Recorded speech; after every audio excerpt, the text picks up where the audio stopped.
15 days in Disney World. Oh my god, I miss it, man. I have not been to a theme park in a long, long time, but I've never been there with a little kid, so. Oh, it's the worst. I mean, honestly, doing anything with kids is just terrible. I know your motto, so. Yeah.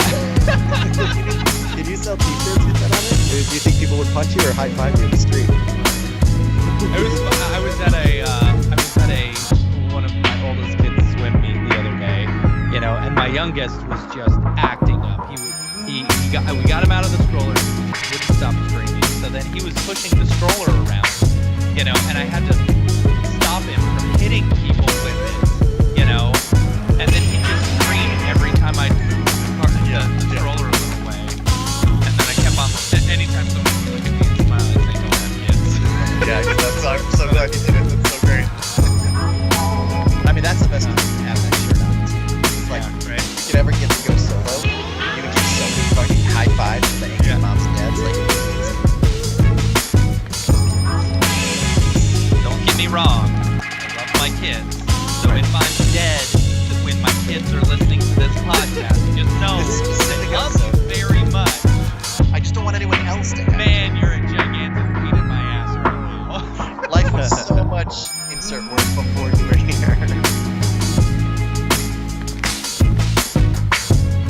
But seriously, that's like the worst place to take kids. I don't It's know a why loving. What's up, Yeah. everybody? Hi. Live here on the stream. We're all Oh my hanging God, out, this is getting happening. set up. Yeah, That it's is happening. awesome, It's Sarah. happening. We had a few technical issues getting set up. We almost showed you the new graphics package today, but something's freaking out the CPU. I didn't want to risk it. 99% instead of 28% CPU usage. So I gotta fix something. Let's see what that is. Yeah. So we're live. We are. I think ready to go here. Gosh, there's a lot of people in the chat. Test. Wow. Test. I am rolling I'm now. gonna go ahead and hit record on my dingus. There we go. Gosh, check. man, I need a shave. I need a shave and a haircut. Oh man, hit record on my dingus Look should at also be a this. t-shirt. Hit record on my dingus. Boy. Why am I so zoomed out? Here we go. Now I can see. Check. All right. Is everybody rolling? Mm-hmm. Who's Everybody this Ryan good? Summers guy? Who's this Ryan Summers guy? All right. Man, wanted to show off those new graphics. I'm sad. I guess we'll show it Renzo off at says, 300. I'm here for That's Ryan Summers appropriate. predictions for the MCU. Oh jeez, just wait. I got some predictions. Nicolas Cage is showing up as Noir Spider-Man live action. I'm guaranteeing it. Live Within the next 2 action. years. Next 2 to 3 Alright. years. No Nicolas Cage in the MCU before he dies would be a sad world. Yeah. He is yeah. in the MCU. Well, Like- no, like- not the.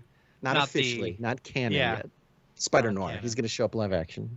No, he wasn't he Ghost Rider? That's not MCU. That's not official. That's pre MCU. That's not official, yes, but Yeah. still. It's Splinter canon. Oh, you know what? But if they're gonna bring in Sony versions of other things, technically spoil it. that would be Don't canon. spoil it. Because...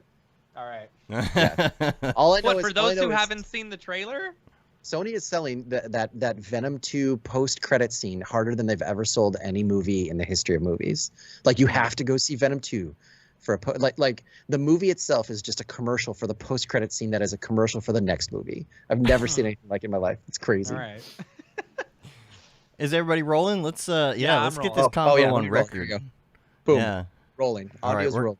We're gonna do a sync clap. It'll be 1, 2, 3 clap. All right. Here we go. 1, 2, 3. I was early. All right. No, Sorry. you're fine. We'll work it. We'll figure it out in post. I do like the idea of a Nicolas Cage night at camp, that the only technology involved at the next Camp Mograph is if Nicolas Cage is on it or coming out of the speakers somehow. All right. We'll get someone just to do a Nicolas Cage impression the whole time. No, you know what? I bet Yeah.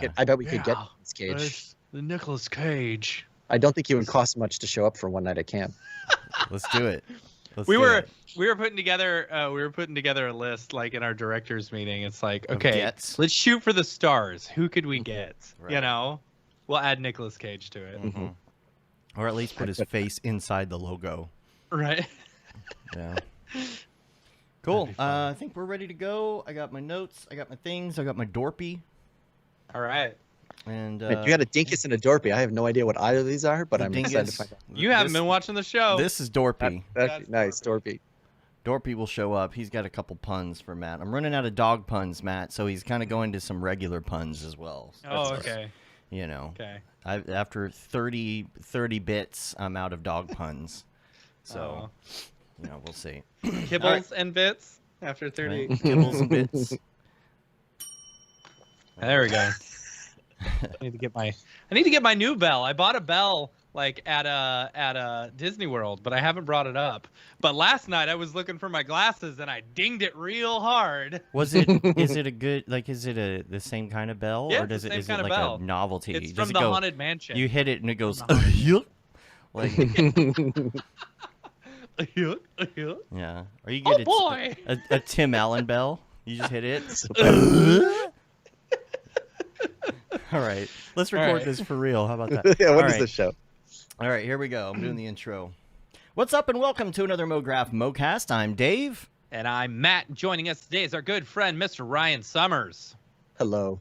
And Mograph is a supplement to our site, mograph.com, which is a motion graphics tutorial site with tutorials, plugins, podcasts, and other Mograph stuff. And on the show, we talk about everything ranging from motion graphics to Cinema 4D, After Effects plugins, render engines, doing business, doing taxes, being a contractor,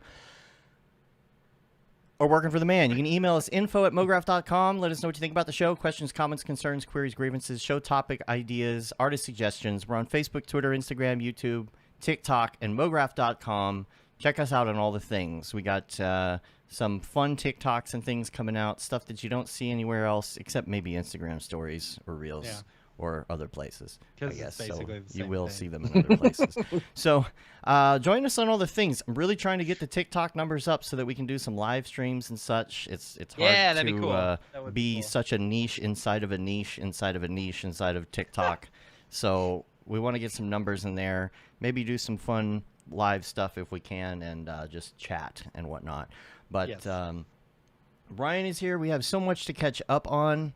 So Good much to morning. catch up on, and it's going to be fun. I don't have much in the realm of week wrap up. Just ask you Ryan a know, question, and then Right. we'll have 2 hours We'll just filled go. right there. Yeah. Oh Yeah. no, my reputation is growing. Not good. I don't know. We're working on some great stuff coming up for the fall. Really, that's it. So right now, we don't have a lot of like Ravcock stuff like render engines and things, but we will be talking to Jules after Yes. GTC. Is that the right? Are those the right GTC. letters? And Game so Developers Conference, we'll be right? talking about some of the brigade and other things that are coming down the pipe. That'll be a lot of fun. We got a lot of other fun guests coming up, including some areas like we've been trying to do that are a little bit kind of like offshoots of Mograph, including like architectural and other things. So we don't have much in the render realm today. I do want to say that if you're on the interwebs and you are in Facebook groups for Cinema 4D, there's two different major Cinema 4D groups that people are on. There's the main one, and then there's that kind of other one that tends to get a lot of spam in it sometimes. And I was really getting tired of like seeing all these videos of, can you believe they did this? And it was just crap spam. And so I messaged them and I was like, hey, you need any help with your moderation? Because I'm down. And so now I've been hitting the ban hammer on lots of spammers. So hopefully the spam is less on that Facebook group for those who are, because I know a lot of y'all are following it. I see, your little icons up there. So that'll help clean that out. And that's about it. I don't know if there's anything else we really have to address from the last week. Best render engine for pizza. Best render engine for pizza. So we are just going to go right into it with Ryan, and we've got a lot to talk about. You were on for the campfire chat wrap up or like Which was reunion like a year thing. ago. Yeah. Maybe not quite a year ago, but it was. Yeah, it was close to. Yeah, I think it was Gosh, about a it was year ago. close. Jeez. Wow. Wow. Yeah, Yeah. It, So it both doesn't feel like it, and it also feels like 10 years ago. it right. does. Yeah. Somehow at the same time. Was Yeah. it before NFTs? It might have been before. It was pre-NFTs, definitely, Yeah. because that was one big question I asked during my talk was, I asked like, is anybody happy? Does anybody feel like they have imposter syndrome? And does anybody feel like they're where they want to be? And we started talking about just like motion design as an industry. And people were like, oh, motion design is just everything else but for clients. And I was like, that sucks. When is it ever going to change? What's it going to take? And I remember specifically Noseman was like, well, what are you going to do about it? And I was like, oh, I could make a short, or I could do like a Kickstarter. And then it felt like 2 months later, 3 months later at the most, NFTs just like this platform for doing exactly that just showed up where people don't have to just be. And it felt like for all of its controversy or good or bad, it felt like it was the answer to that question for a lot of people. So, yeah. And last time we were at camp together for the first year, like COVID's happened since then. Of course, NFTs happened since then. And I would love to, when we get to the NFT segment, to really get into, some of your thoughts on NFTs. And so even your career in general, I guess, there's been a lot of changes over the last few years. Yeah, I have to almost call Camp Mograph to thank, because I at the time, the place I was working at, Digital Kitchen, was like the Titanic. It was sinking. I knew it was sinking. Not everybody else knew it was sinking, but we had an ask there. I think it was like maybe a month before. Like I went to camp, I was told like, hey, we need to make $8 million this year. And I think I'd brought in like 6.5 on my own. And it was like, you had 3 months to try to like somehow scrounge up another $1.5 million in business, or something was going to happen. And, like we had a lot of people, we had a lot of creative directors, and I think I brought in one more job, but collectively the rest of the team, we could not cross that barrier. And the company got folded into a parent company. Like we were owned by like kind of like how Nuke is owned by like a group, like the Foundry is owned by. We were the same way, just as a creative agency. And I found out we were right before, like literally the day before I flew out to camp, that it was going to get folded in. So I was like looking and talking to all different companies, all the same like tech companies everybody's been running to, a couple other studios. But Joey from School of Motion had been kind of like talking to me a little bit here and there. And then I don't know if he sent EJ or EJ just happened to be really good at it. But EJ and I sat down for a long time during Camp Mograph. And I think I pretty much made my decision there after the campfire talk. I was like, I think this is the answer to the question Noseman actually asked me, like, what are you going to do about it? So it was pretty interesting to have that time, have those like 3 or 4 days, whatever it was, to just get away from your computer, but also get away from the politics of like the studio I was at. And it really, it was, I don't think I could have made the decision if I didn't have that time and those people around me to make what, like, for me was very, very different, right? Like I was on this path of like, try to get to become a creative director. Now I'm a creative director. Now I'm trying to save a company. Oh, I couldn't do that. I could just keep on that lifestyle, or I could, fork off and go somewhere else. So I have to, I kind of fork off. Yeah, I know. It was not on purpose. Yeah. But yeah, I kind of have like you and Mark, to just say thanks for like creating that environment where people could kind of. I have said this from like basically the very beginning, is that you are our biggest cheerleader for Camp Mograph, and I feel like I owe you a big thanks, because you talk about it so much that I feel like this year was very successful specifically because of you, and so thank you for that. I don't believe that, but I'll say thank you. All right. I think the word of mouth you guys generated, like I think very quickly, like while it was happening, people knew something was going on. I think like you have to still set the context, right? Like how many people were like, is this Motion Design's Fire Festival, right? And I think we were all kind of like, I don't even know if like you guys didn't even like you didn't know what was going to happen, right? You were very worried as well. Yeah. I don't think it wasn't until we actually got there for the first one where we were like, okay, I think this might work. Yeah. Yeah, I kept thinking it was Fire crazy Festival. Though, because it was very fast though. Like I think when I forgot who else I got picked up with, maybe it was Brodeur or somebody, but I think even just like as we were driving up and like got out of the car, and it was early. I think it was the day, but it was just when the instructors got there. Yeah. All of us really quickly were like, this is different. There's something like we're not going to talk about the same stuff we normally talk about, but if we do, it's going to be in a different context. It's going to be like this very like, take a deep breath. Where's our career going? What's like, and so much of it was just like, oh man, you're gonna go draw. I remember the first day I just sat like after we got together and we figured out we were sitting, like I just sat down drawing, and like I was at a circle like a round table, like 8 other people just sat down and started drawing. I'm like, this has never happened to me in motion design ever. I've never had this experience. Yeah, it's definitely, I don't know. I've been thinking about it a lot over the past like week or so, and it's like I got to give huge props to Mark, because like, I mean, this was his baby, this was his idea. I'm just jumping on the train, but man, it really is something very different and very special in our industry. You know. Yeah, and we're sad you couldn't make it. We're sorry. You Yeah, couldn't- we you are couldn't very make sad. it out, and we're sorry I'm about sorry. all the FOMO we're giving you. Yeah. You know? Yeah. I'm so sorry that my little dude, I have a 2-year-old dude, and he started pooping his brains out like like very quickly, like right before I was supposed to get on the ride to the plane. It was just that's a hard one to wave away. I'm like, it'll be fine. It was the first time too, so Yeah, we with missed COVID, you. it's We missed yeah. you. I definitely Next was one. living vicariously through everyone's tweets and Instagrams. The few that could get through the barrier that you guys somehow erect over the top of Camp Mograph. Yeah. It seems like it's really hard to get a signal or get a message out, which I think is actually a feature, not a bug. Yeah. of Yeah. Camp This Mograph. one was a lot better. There was The internet there was a alright, lot yeah. more service. Yeah. You know, you could there are a few spaces, especially the indoors. Indoors you could get Wi-Fi no problem. Yeah. Nice. So But it was great Yeah. because people still only used it sparingly. Mhm. It's like, oh, Yeah. post a photo, and now I'm going back to what I'm doing. So they were like, yeah, this is the unplugged conference, but everybody's still posting stories. I think you want to be able to save the cool stories and things. You know, that's fun. Yeah. And like the thing is, it's nice. Like down near the fireside chat areas, there was no service, like zero. Nothing. You know, and when you were down like doing the giant swing and stuff, there was no service. You know, so you just kind of you kind of got used to it. You didn't become so accustomed to picking up your phone. Yeah, I think like I said last week, your phone was a tool and not a necessity. Mm-hmm. Yeah. Mhm. So. Yeah. That's great. That's cool. Yeah. Yeah. So. So, the next one. Already talking about doing the next one, so you Uh-huh. know, we'll get you the info so you can make sure you Yeah. Sweet. You guys know. are setting up on the moon? You're going to do it on the moon? Is that Yeah. where we're going? We're getting Yeah. on Elon Musk To the moon. rocket to... Yeah. To the moon. to the moon. Yeah, We got I a mean, couple different places we're checking out. One of them we're going to go check out this week, and then another one we're going to go check out in about a month. You know, but I mean, honestly, these are both such great places. It's really they have a lot of things going for them, and some, you know, I don't know. It's such a fine. You gotta.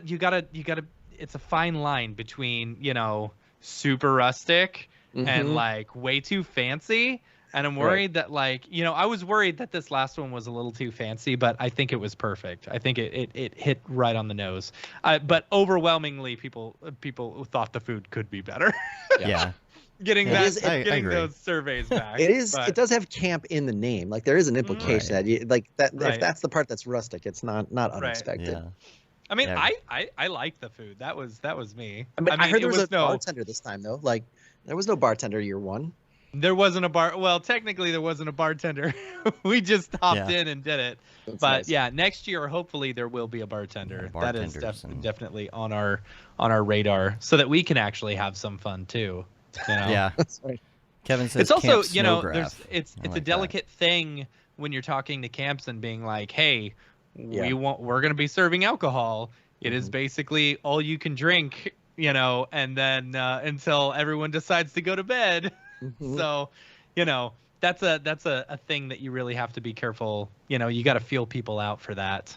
So EJ says Mograph Iceland or Island? No, I think Island. Ice Island. I want yeah. to. I want to do Iceland so bad. That's Yeah. what I keep.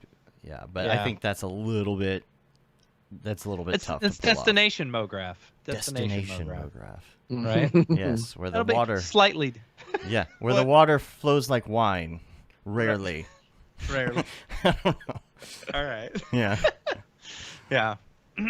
Yeah. It'll so, be good. We'll figure we'll something out. keep We everybody got updated. plans. yeah. I got things up here stewing. Yeah. Yeah. Ryan, tell us what you've been. What is your official title?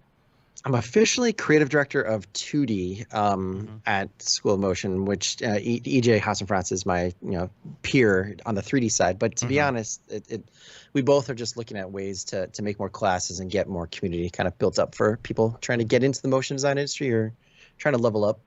Tell us more about that. What are you working on right now? As much as you can say. So I mean, last year was really busy because I was coming in hot off of Camp Mograph, and I've been doing these open office hours now, I think for like 4 years. Wow.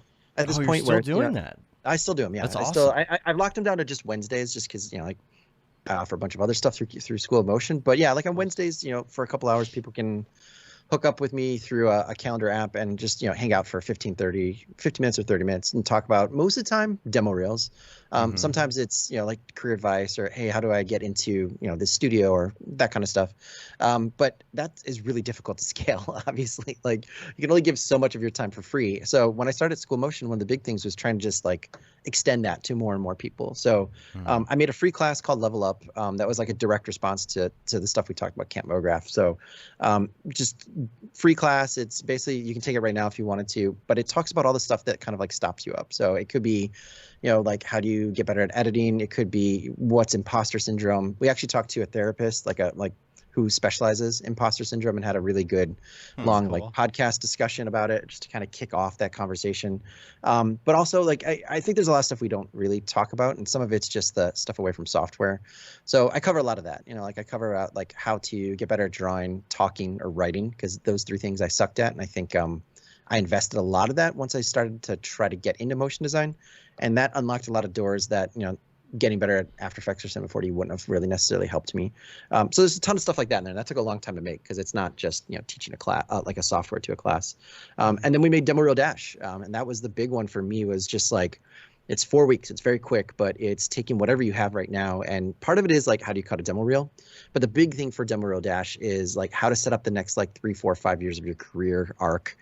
So you're getting the assignments you want, not stuff that's just been assigned to you. And that can take any form, right? It could be, you just want to get better at the company you're at and level up, to get into a art director, a creative director position, or it could be dropping everything and going freelance. But you need the reel to show you how to do that. But you also need the plan, because I've noticed a lot of people at the midpoint of what their career ends up being, they get really frustrated because they're either not getting the work they want, or they can't move up into the next level. But it's really hard to reconcile that, right? We don't look at the stuff we make very often, because it comes and goes so quick. Most of the stuff we make is gone in half the time it takes to actually make it. It's hard to think of it that way, right? And maybe NFTs changes that game, a little bit, but I think there's still a lot of people living in the more traditional world of I want to get a studio job and then I want to go freelance.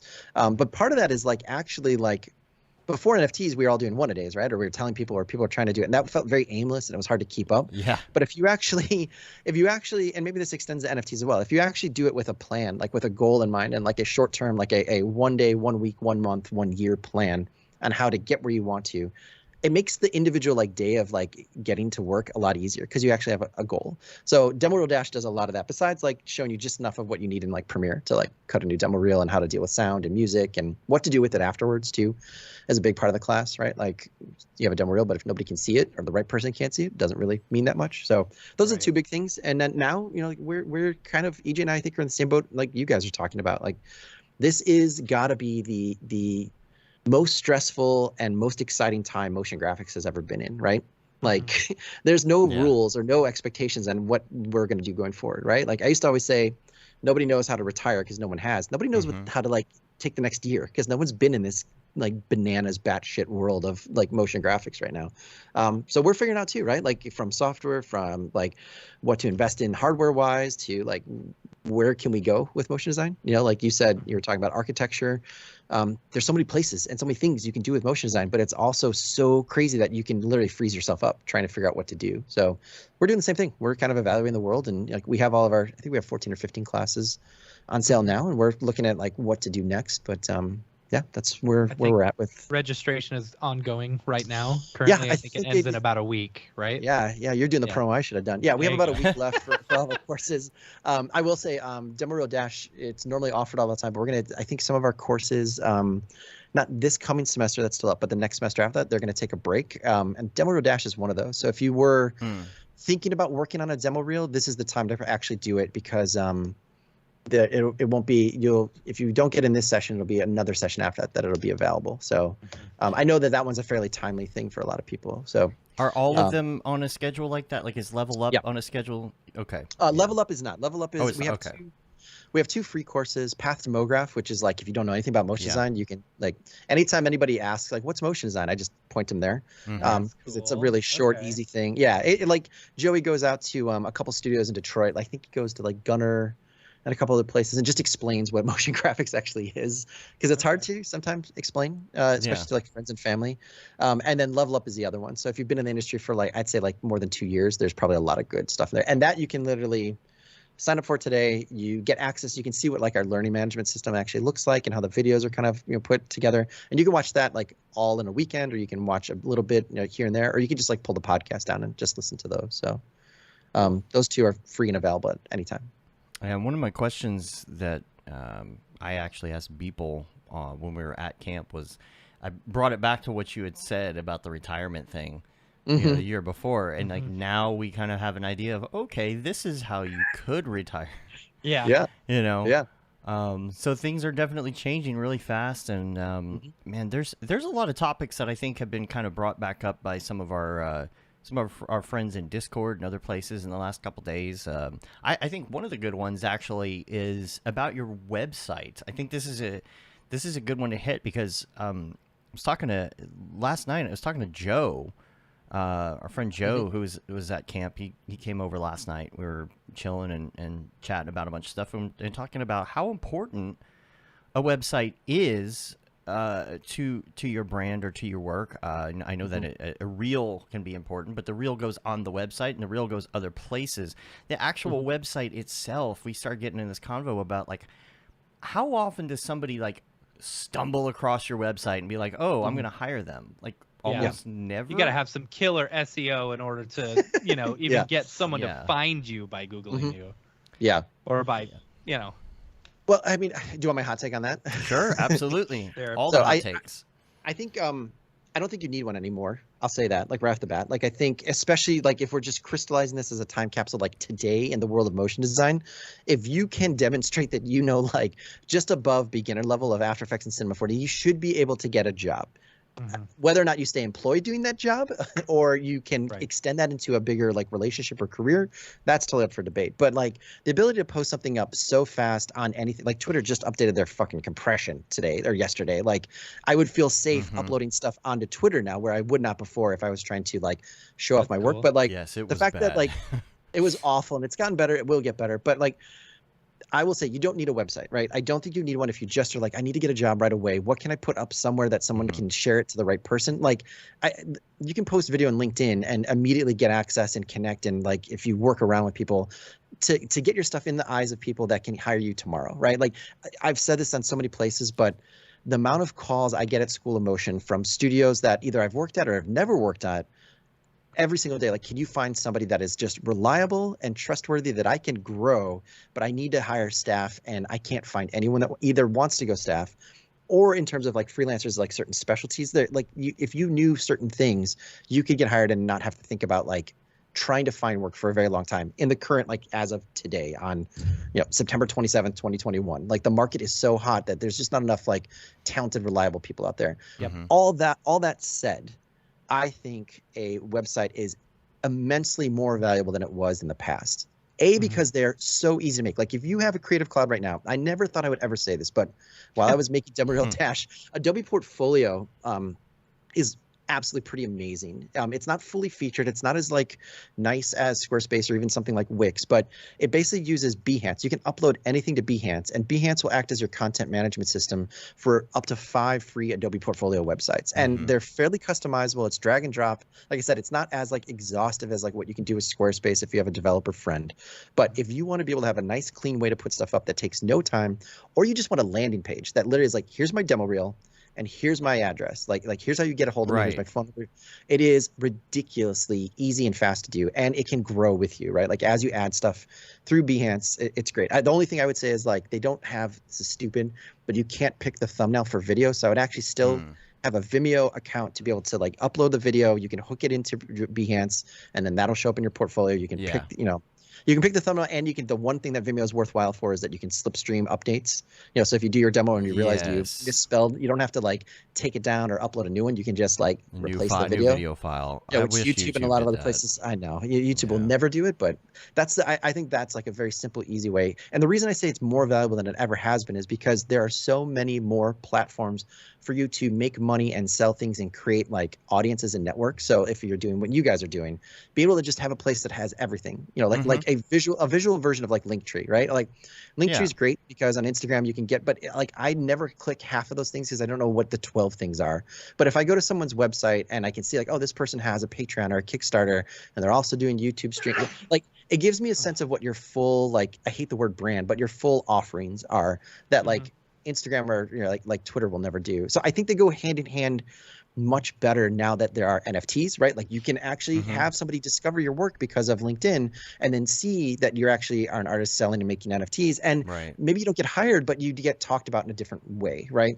So I don't think you need a website. I don't think it's a necessity, but I think if you do have one, it is a huge advantage to have one that's smartly put together that shows off your brand and who you are. But even so, it becomes kind of a list of things, and it's still the videos that are doing the selling, right? Like, you know, because we were talking about it's your skills that are doing the selling. But we were talking about like a studio, like a studio having a website. Obviously, a studio has to have a website. You know, for the work that we do, we have a website. But again, it's a placeholder for some videos that we're showing. It's like how, like, if you're a studio and you're designing everything, how important is it to you, or how important is it to some rando that comes across your site that they can go 4 pages deep and find out what pieces of software you're using? I don't think they care, in my opinion. As a studio, I still think I think we live in really weird and interesting times, right? Like PJ Richardson over at Laundry, he's getting so much more work now because he's personally posting in a way he never did for his entire career up until maybe a year ago because of NFTs, and even right before that, actually, like he's posting his own work to like really good traffic areas. Like he posts to LinkedIn when he makes a new piece of art, but he's not just doing that, right? He's posting his work to LinkedIn, but he's also sharing a lot of stuff he sees. And because of just whatever their algorithm is set up, he's being exposed to people who can actually hire him and hire his studio, but they're discovering him. Right? Like they're not discovering Laundry, or they're discovering like whatever the name is. So many websites for studios are so boring because they literally just say the same thing. We're a creative design agency making animation and solving creative problems for you in the most cinematic way possible, or whatever they're like. Absolutely. If that's what a website is for you, then I say fuck it, don't put one up, right? Like if you're a studio, like spend all your time on Twitter and Instagram and Behance and Dribble and making relationships with real people as much as you can. But if you are going to try to do something different and actually explain what is the reason to hire you versus someone else, then I think a website, because what'll happen is like someone sees something you've done and they don't need that, but they like it, right? Like maybe they don't need the weird Houdini sim that you did, but they like your point of view or the color palette you chose. If they go to your website and see what you need there in that front page on the first like grid, then I would say a website is still useful, right? I wouldn't put as much work as most people used to on your website if you're a studio, because I don't think people are doing that. But if you do have like a stuff like page, right? Like here's my stuff, or here's my experiments, or here's my lab, like, and that's connected to the weird shit your studio puts on Instagram, or the stuff you're doing outside of work as a team. That stuff sometimes is actually what's like a differentiator for people that are trying to hire studios now, right? Like if it doesn't just look like every other studio I've ever worked with, that actually can make a big difference. Like I know just personally, like right before I was finishing up, I was getting the question all the time, why is it the same? Why does everybody look the same on your website? Like, I know that that's a weird thing to say, but like DK was pretty white, pretty middle-aged, and pretty bald, right? Pretty bald dude. And like glassesy. it just was. And glassesy, right? You can only have so many people that look like Chad Ashley and I. And when you walk into the room, when the studios and the brands that you're working with have worked really hard to diversify as well, those questions come up. So if your studio can actually demonstrate, like I look at a studio like Newfangled Studios, they're in, I think in Boston, but they recently rebranded and they redid their website, and they've always been very diverse and had a really interesting story, but now everything speaks to that. Their logo, their copy, the way they talk about themselves. They used to have a website that was like a laundry list of, here, please hire us for anything. Here's everything we do, even though their work was stellar. But the website did not represent like the quality and like what expectations you get from working with them. Now it's much more simple. It's much more clean. It's much more obvious who they are as people. I think if your website can do that, then yeah. But if your website's just gonna be the generic run-of-the-mill 5 years ago boringness that just here's a grid with my 20 jobs, I haven't updated my demo reel in 4 years. I know. Yeah. And I think there's a lot of people in that position though too. Yeah. Like, I mean, it's a good place to be in because that means you're getting tons of word of mouth. You're getting just repeat clients and whatever else, and you don't even need to go explore that. I think 4 or 5 years is probably a good idea to go back and refresh, but yeah. Yeah. Or it's at least a reminder that maybe you should like make some some new stuff too, right? Like if you haven't Yeah. done for 4 or Yeah. 5 years, you're either so busy that you don't need one, or you've been doing the same stuff and you don't want to make one. Or all your work is NDA and you can't actually post anything new. There's that That's too. our There's that too. problem. You know, a lot of the work, like Yep. 90% of the work Yep. that we've done over the past 2 years has been Yeah. all NDA, you know? Mhm. It's like, all right, well, so we've either got to create something ourselves Mhm. or, you know, for ourselves, specifically for our reel, or we got to find some non-NDA work. Can I ask you a question about that? Is most of the NDA work for like the same 1 or 2 clients, or is it spread out across like a wide range of clients? It's pretty spread out. Yeah. Okay. You probably, I mean, you know, there a good are there are some clients that are a majority of Yeah. a lot of business we do that are NDA, but yeah, it's a lot of NDA stuff in Yeah. general. Because that's the scary part, where it's like if it's NDA work with the same 1 or 2 clients, if for whatever reason that client goes away or goes Yeah. dark or gets Yes. cold, then it's Yeah. like, oh, It's always shit, a do we- concern. Yeah, we had Like- I worked for a company. I worked for a Yeah. studio before Dave and I jumped off to do our own thing. You know, Mm-hmm. I worked for a studio, and 90 to 100% of their work was all from Samsung. You know, Yeah. and they Yeah. were like Mhm. expanding and doing more and more work for Samsung. And then the whole Samsung phones blowing up on airplanes Yeah. thing happened, and they ended up going out of business because Yeah. that was their only way, you know, their Yeah. only client really. And we've I mean, done that's- you know, tons of we've talked about before that we can actually say that we have worked on the Madden video game Yeah. in public, but What we we can't can talk say about, more we about that. can't, We can't show really? anything. We Yeah. can't say what we did. Like that's Yeah. the extent of it. And so yeah, that's tough because it's like there's some really cool looking stuff, but we just cannot show specifically what it did. Now they let us show Yeah. clients behind the scenes. Yeah. You Right. know, that's but publicly facing, that's a hard thing to do when Mm-hmm. you know you get into the mix of agencies and contractors and just Mm-hmm. multiple umbrellas of people. You can't be the guy Well- on the bottom showing off all of your stuff that somebody's Yeah. paying for at the top. you Yeah. know? And that's a slippery slope too, though, too, because if you do slip like a brand or an agency, something that's NDA, and they work with NDA clients, they Yeah. don't Yeah. take too kindly to know when you're doing that. So it is like Yeah. and also that stuff doesn't go out and get you the handshake to have the first meeting, right? Like you Mhm. have to have other work that at least brings people to the table so you Yeah. can show them the iPad or the NDA thing. So yeah, I don't know what the best solution to that is, other than somehow finding a way to make time for whether it's personal work or some other client work that fits in the same territory, but you can show off what you do, because it's I think a lot of companies have actually folded because of that, right? Like you get that agency Yeah. of record or the big contract, and then like you're either stuck doing the stuff that you didn't want to do for a Samsung, right? You're like, oh my God, Mhm. Samsung, but then it's like that's why they give you an agency of record, because they're like, you Explainer have to do videos. yeah, exactly.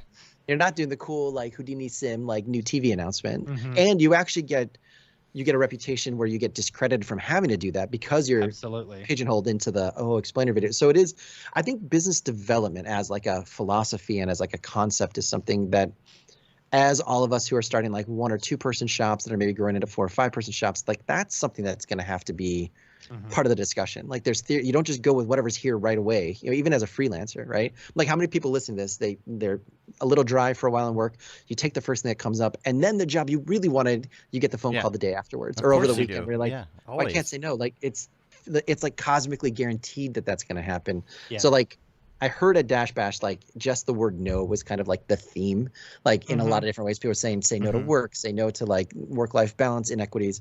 I feel like that whole just concept of like learning when and learning that you are allowed to say no is actually like another skill set beyond everything Yeah, else. I don't know. I get where people are at with that, you know, Mhm. and like for example, me and Dave, we're in a really good place right now with our business and stuff like that. We can easily say no to clients that are Mhm. coming in if we don't want to take the work.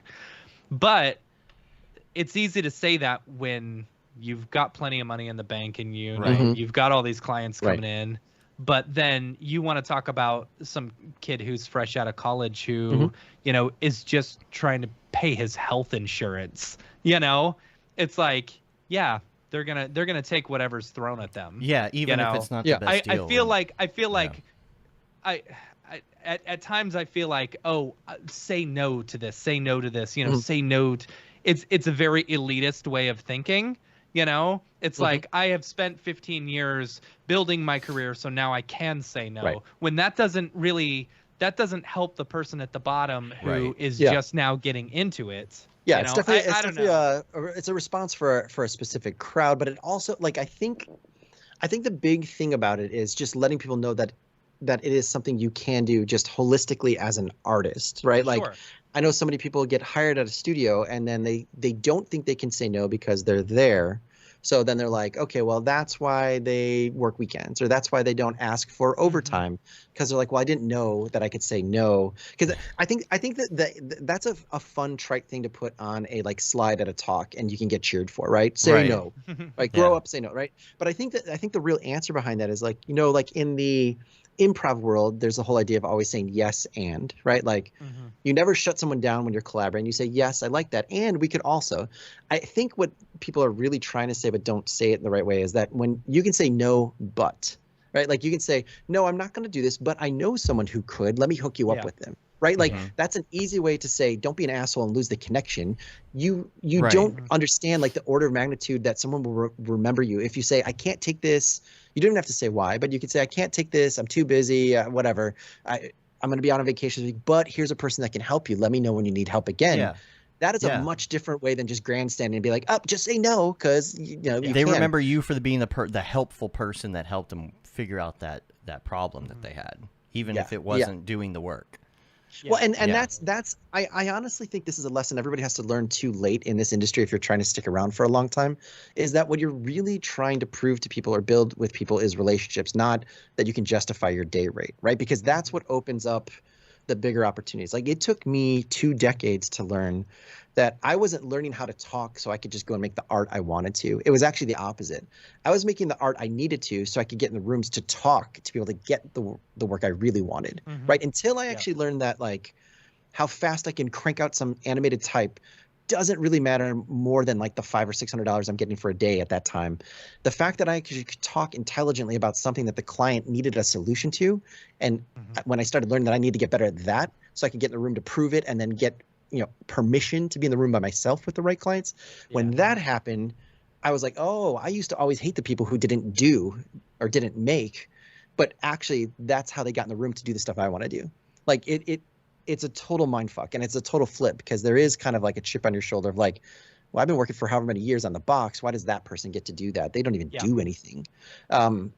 That may be a very personal kind of like observation, but it took me a long time to accept and understand that and be like cool with it, even though I can still get in the box and do whatever I want to do. But that was a whole other skill set, that whether you're a person in a studio, you're someone in school looking for the opportunity, or like you have your own shop, right? Like that, then you have to work with clients. It's a big thing that like you have to get over and learn. We got like a lot of questions here. I've got a bunch of questions for you too. Shoot. And one of them was about Inktober. Are you going to do Inktober Absolutely. or something similar this year? Yeah, I don't know how far I'll get. Yeah, so we'll tell everybody about it for those who don't know. Inktober, the official Inktober, was started by this really awesome artist that was at Rhythm and Hues, that then went off and started making his own stuff, like comic books and all kinds of stuff. This guy, Jake Parker. But every October, he puts out a prompt that I think just came out, that every day you try to do one ink drawing and then post it up online with just the hashtag Inktober and whatever the year is. There are a lot more prompts now. There's Animation October. There's tons of people in different Slacks doing ones, but the main one I always try to do is just Jake Parker's Inktober. I never get close to finishing it for whatever reason. I start out strong. I'll do like 5 drawings for one prompt and post up the best one, and then each day that goes by I get less and less, or I'm slapping something together. But it's a really fun thing to be just like part of. You shouldn't feel stressed to like, if you miss a day, you miss a day. It's fine. Like, there's literally no one keeping track, but there is a lot of like reverse kind of like pressure from people that are like, I'm not doing Inktober, or F Inktober. It has, but like that's all weight you put on it yourself. That's not like the actual just like hashtag. But it's super fun to just like get back to drawing, do one drawing a day and ink it. however, digitally, like with actually whatever it is. But yeah, I love it.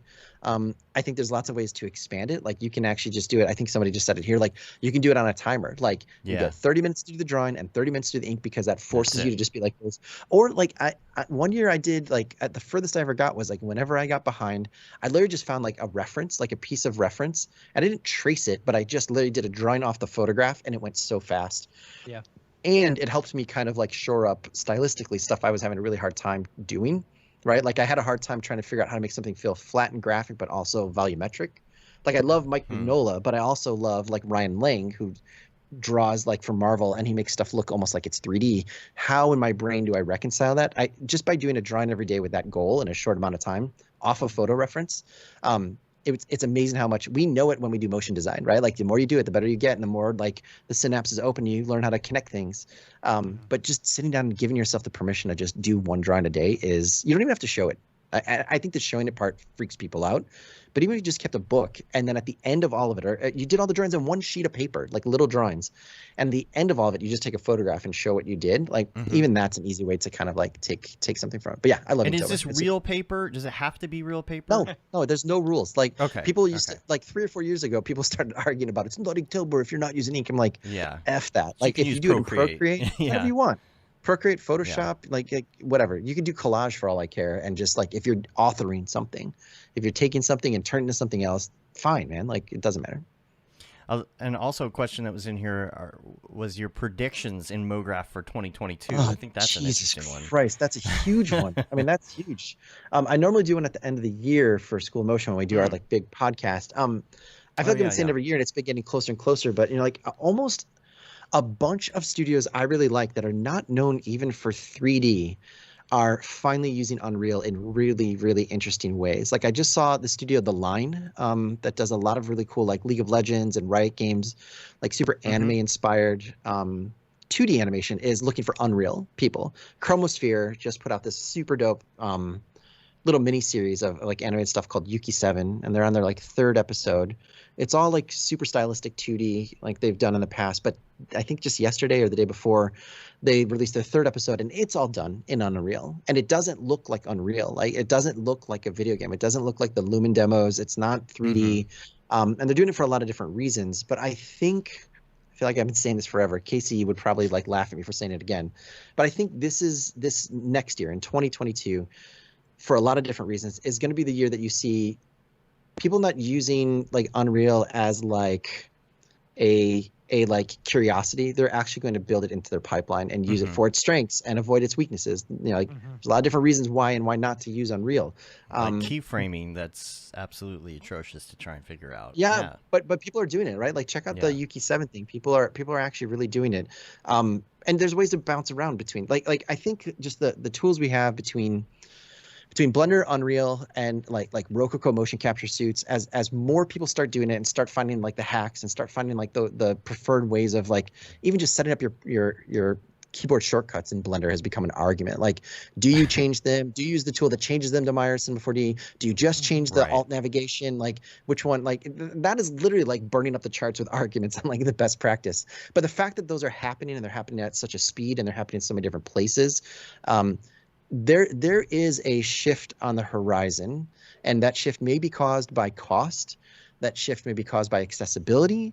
That shift may be caused by this interlinking of tools that never really existed before. But I don't think like Maxon or Adobe like have to be afraid of like their industry crumbling away from them overnight. But I do think it's something that I'm super excited about. Like we've always said, like After Effects is After Effects for good or bad because there's no other true competitor that does everything.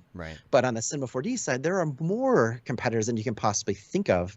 I'm excited to see what those competitors turn into, but I'm also excited to see what Maxon's response is going to be when they're faced with the reality that a certain percentage of users are actually using alternate tools that don't cost anything in their day-to-day pipelines. You know, like how fast that gets there and how extensive it is, I won't make that prediction yet, because it goes the other way too, right? Like there's a studio that was using Blender for feature-level animation and TV animation that literally just shut down. You know, like they just disappeared. I don't think that has anything to do with the fact that they chose Blender, but they made the mistake. I think that entirely is because what's funny is I think I read a bunch of from a bunch of artists who worked there, and what it sounded like. What is it? Is it Tangent? Is that who it was? So, yeah. Yeah.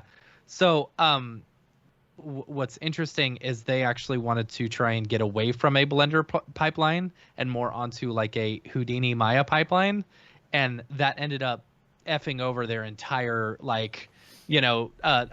their entire pipeline, Right. because they couldn't Yeah, keep up I remember with hearing about that. dates and stuff like that, Yeah. all because they were trying to change things up, and it's like, Yeah. So you have stories. Shouldn't I mean, the thing is, I feel like at a certain age, like you get tired of the like render wars or like the software wars, because you've been through it enough times that like this is like people who bitch about bands like selling out. I would much rather the bands I love still be making music, for decades than them worrying about like, nope, we should stay small and we shouldn't go for the home run swing. Like that stuff Right. doesn't really matter that much. Like it's just like you use what tool you need to use at the time, and the fact that there's actually more stuff out there just means that if you're not going to use Blender, it's going to force people's hands to try to look at the stuff that works, right? Whatever that might be. Like we have the new version of Cinema that came out for all of its like issues and controversies and good and bad things, but like that as more people start using and you start seeing more quality training and you see really good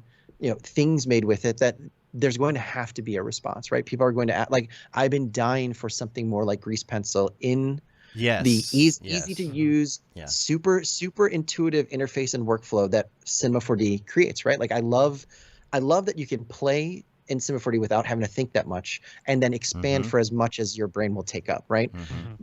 It would be great if I had something like Grease Pencil in that, because as much as you want to say it is great, it is just like when you take someone who's been using 3D for a while and then you give them ZBrush and their brain breaks because it just doesn't work the way they've been trained to. But if you give a sculptor ZBrush, once they overcome the beginning, if they've never touched 3D before, it makes a ton of sense. You can't argue that Blender, at least right now at its state, has that same kind of feeling to it. Like it just doesn't work the way you feel like it should work until you force your brain to think the way it wants you to work. Right.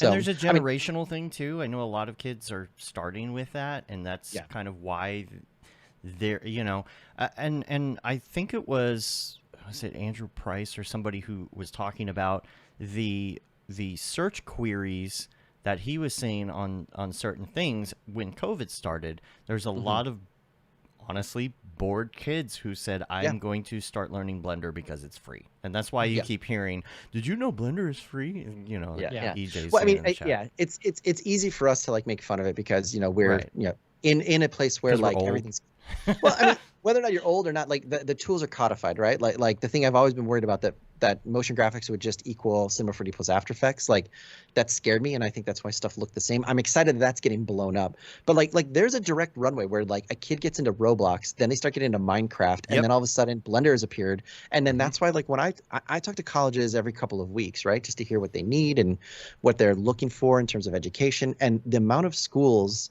that are having students show at the door now that are like, oh, you guys teach Cinema 4D, why don't you use what the pros use? Why aren't you teaching Blender? Like we can laugh at it, right? And we can think that that's hilarious, but that's what the people who are showing up to the door to get taught this stuff with way more information, way more experience, and way more knowledge than anyone that's in motion design right now had when they started going to school. That's their expectation. Right? That's what Their people were saying. that it's going to work like this With Cinema 4D. Oh, well, you guys aren't using Cinema 4D, you use Max. There's definitely kind of a generational thing in some of that as well. Yeah. I mean, I had the conversations. He will deny it to this day, but I had the conversations with Chad Ashley when he was like, man, why do you use a toy? Why are you using that Cinema 4D? That's a toy. Right. And then a couple years later, I got the phone call. I was like, hey, if someone was going to learn Cinema 4D, why would they learn it? Because at the time, Digital Kitchen was forcing all of the studios that they own to like center on one platform, and Maxim was someone's choice. So we went through that, right? So it's funny in a very short amount of time that people who never used 3D that started using cinema now have this like very high level kind of like thumbing their nose at people trying to learn 3D in Blender because it's accessible and like it's got a lot of powerful tools. Like if you really look at it, it's pretty amazing. It has an editor, it has a compositor Frez. Like not full featured as either of those things are. You can do 2D animation. You can use the 2D animation in your 3D. It has pretty robust like character tools compared to like just not like trying to just do something in After Effects.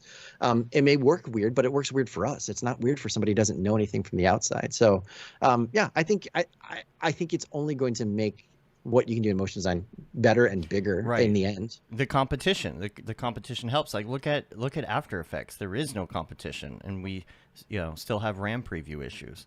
I think that's kind of, I think that's such a good thing. Same thing with renders and the render wars and whatever. Look at Redshift and Octane, and like what advances they are making in competition with each other, and look at everything else that's out there that's filling in all the cracks that like those aren't even like providing, right? Like Arnold is an amazing like industry tested render for a lot of different things if you're heavy on the CPU side, but its Toon Shader is fucking stunning. Like you can do so much with it compared to the other two like defaults that we always talk about, right? But there's 3 to Light, there's Corona, there's so many other renders that like if you're looking for a specific thing, I hate this idea that like it's like sports where you pick a team and you stick with them, or like you use the right tool for the right job, and it's almost laughable when you hear someone being like, well, F Redshift or screw like that stuff just shows like your immaturity or your lack of like even understanding of how this industry works. And it brings it back down to this like dumb, like jocular level. Like, great, but like it's Octane doesn't care who you are, right? Like you don't have to support them like it's like your lifeblood, like it's a sports team. Like there's certain programs that like they would smoke either one of those two if you're using just subsurface scattering or if you're just trying to do caustics, right? Like you cast your tool for what you need, you stay up on as many as you can as humanly possible, and you keep your eyes open for anything, right? Like that's why 2D animators don't work anymore, right? Like 2D animators at Disney were like a computer. Screw that.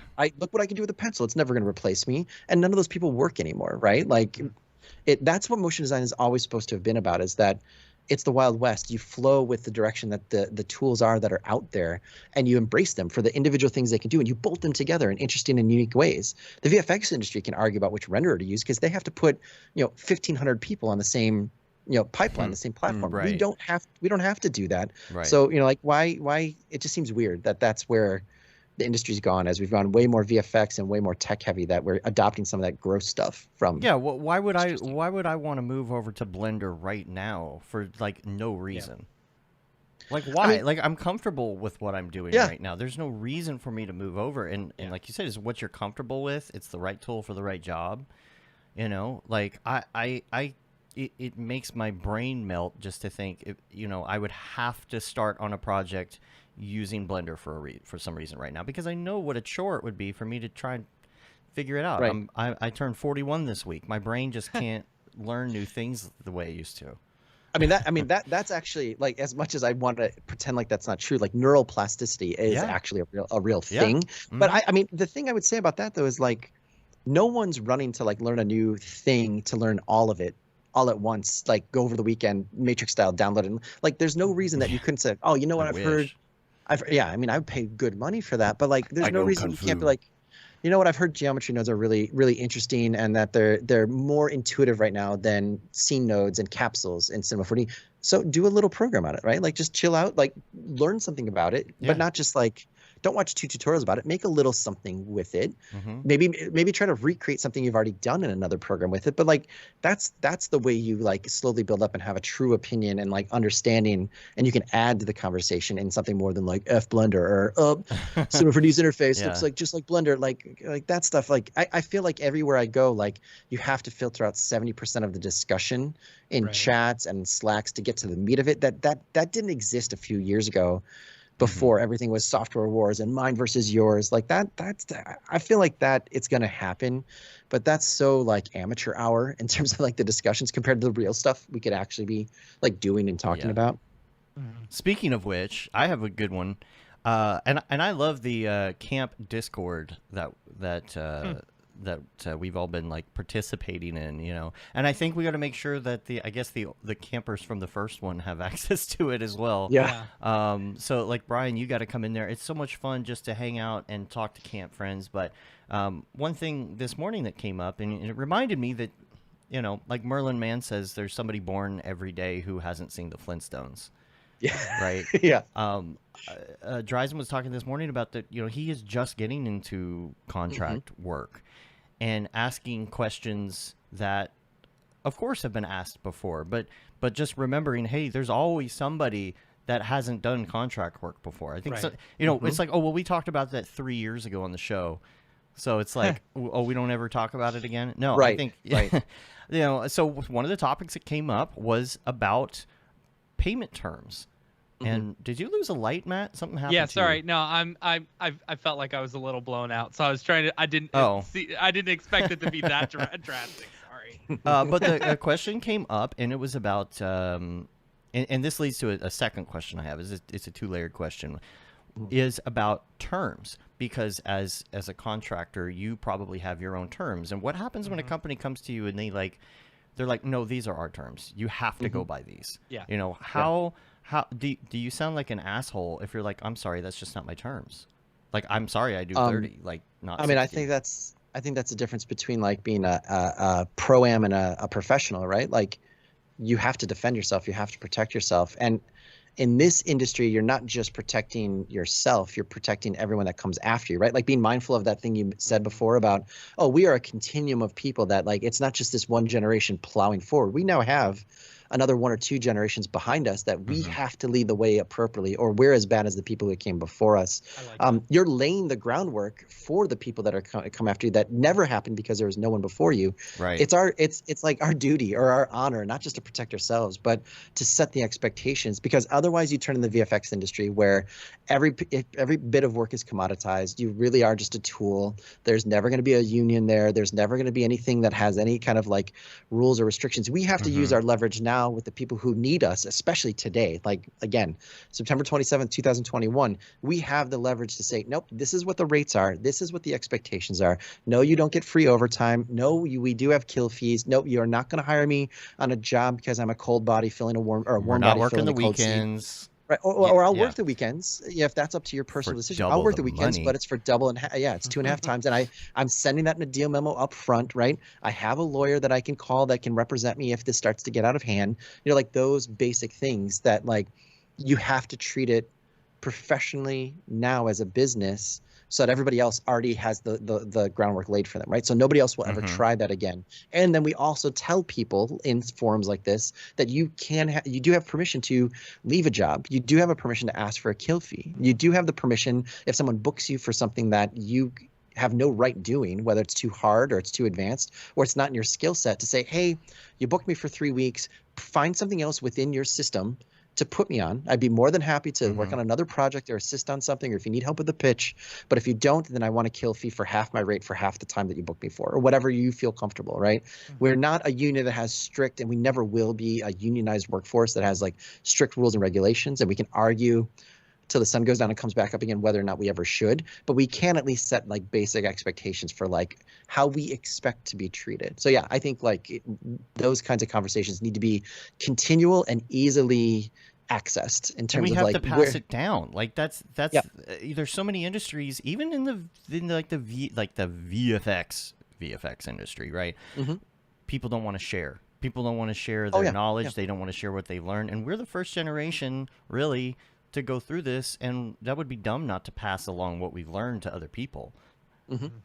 Comes to the time tracking and all of that stuff. And the other thing that kind of folds into that as well, when it comes to time and time tracking, and I'm not sure who's going to agree with this, and some people might not agree with this, and I wanted to get your opinion on this. Now, I was listening to an episode of Back to Work with Merlin Mann, one of my favorites. I quote him all the time. But they were talking about time tracking in general. And it was really weird to me because Dan Benjamin was asking Merlin Mann about time tracking, and he said he wasn't doing anything like super nitpicky with the time tracking. It's not like he's timed, oh, I worked for 4 minutes here and this is what I did, and then I worked for 5 minutes here and then 45 minutes Right. and this is what I did, and sending it to client. He's talking to Merlin about, oh, I'm just time tracking in general. And I'm like, why do you, if you're time tracking in general, can't you just say, okay, I worked around 4 hours on this today for your client? Because they don't want the details.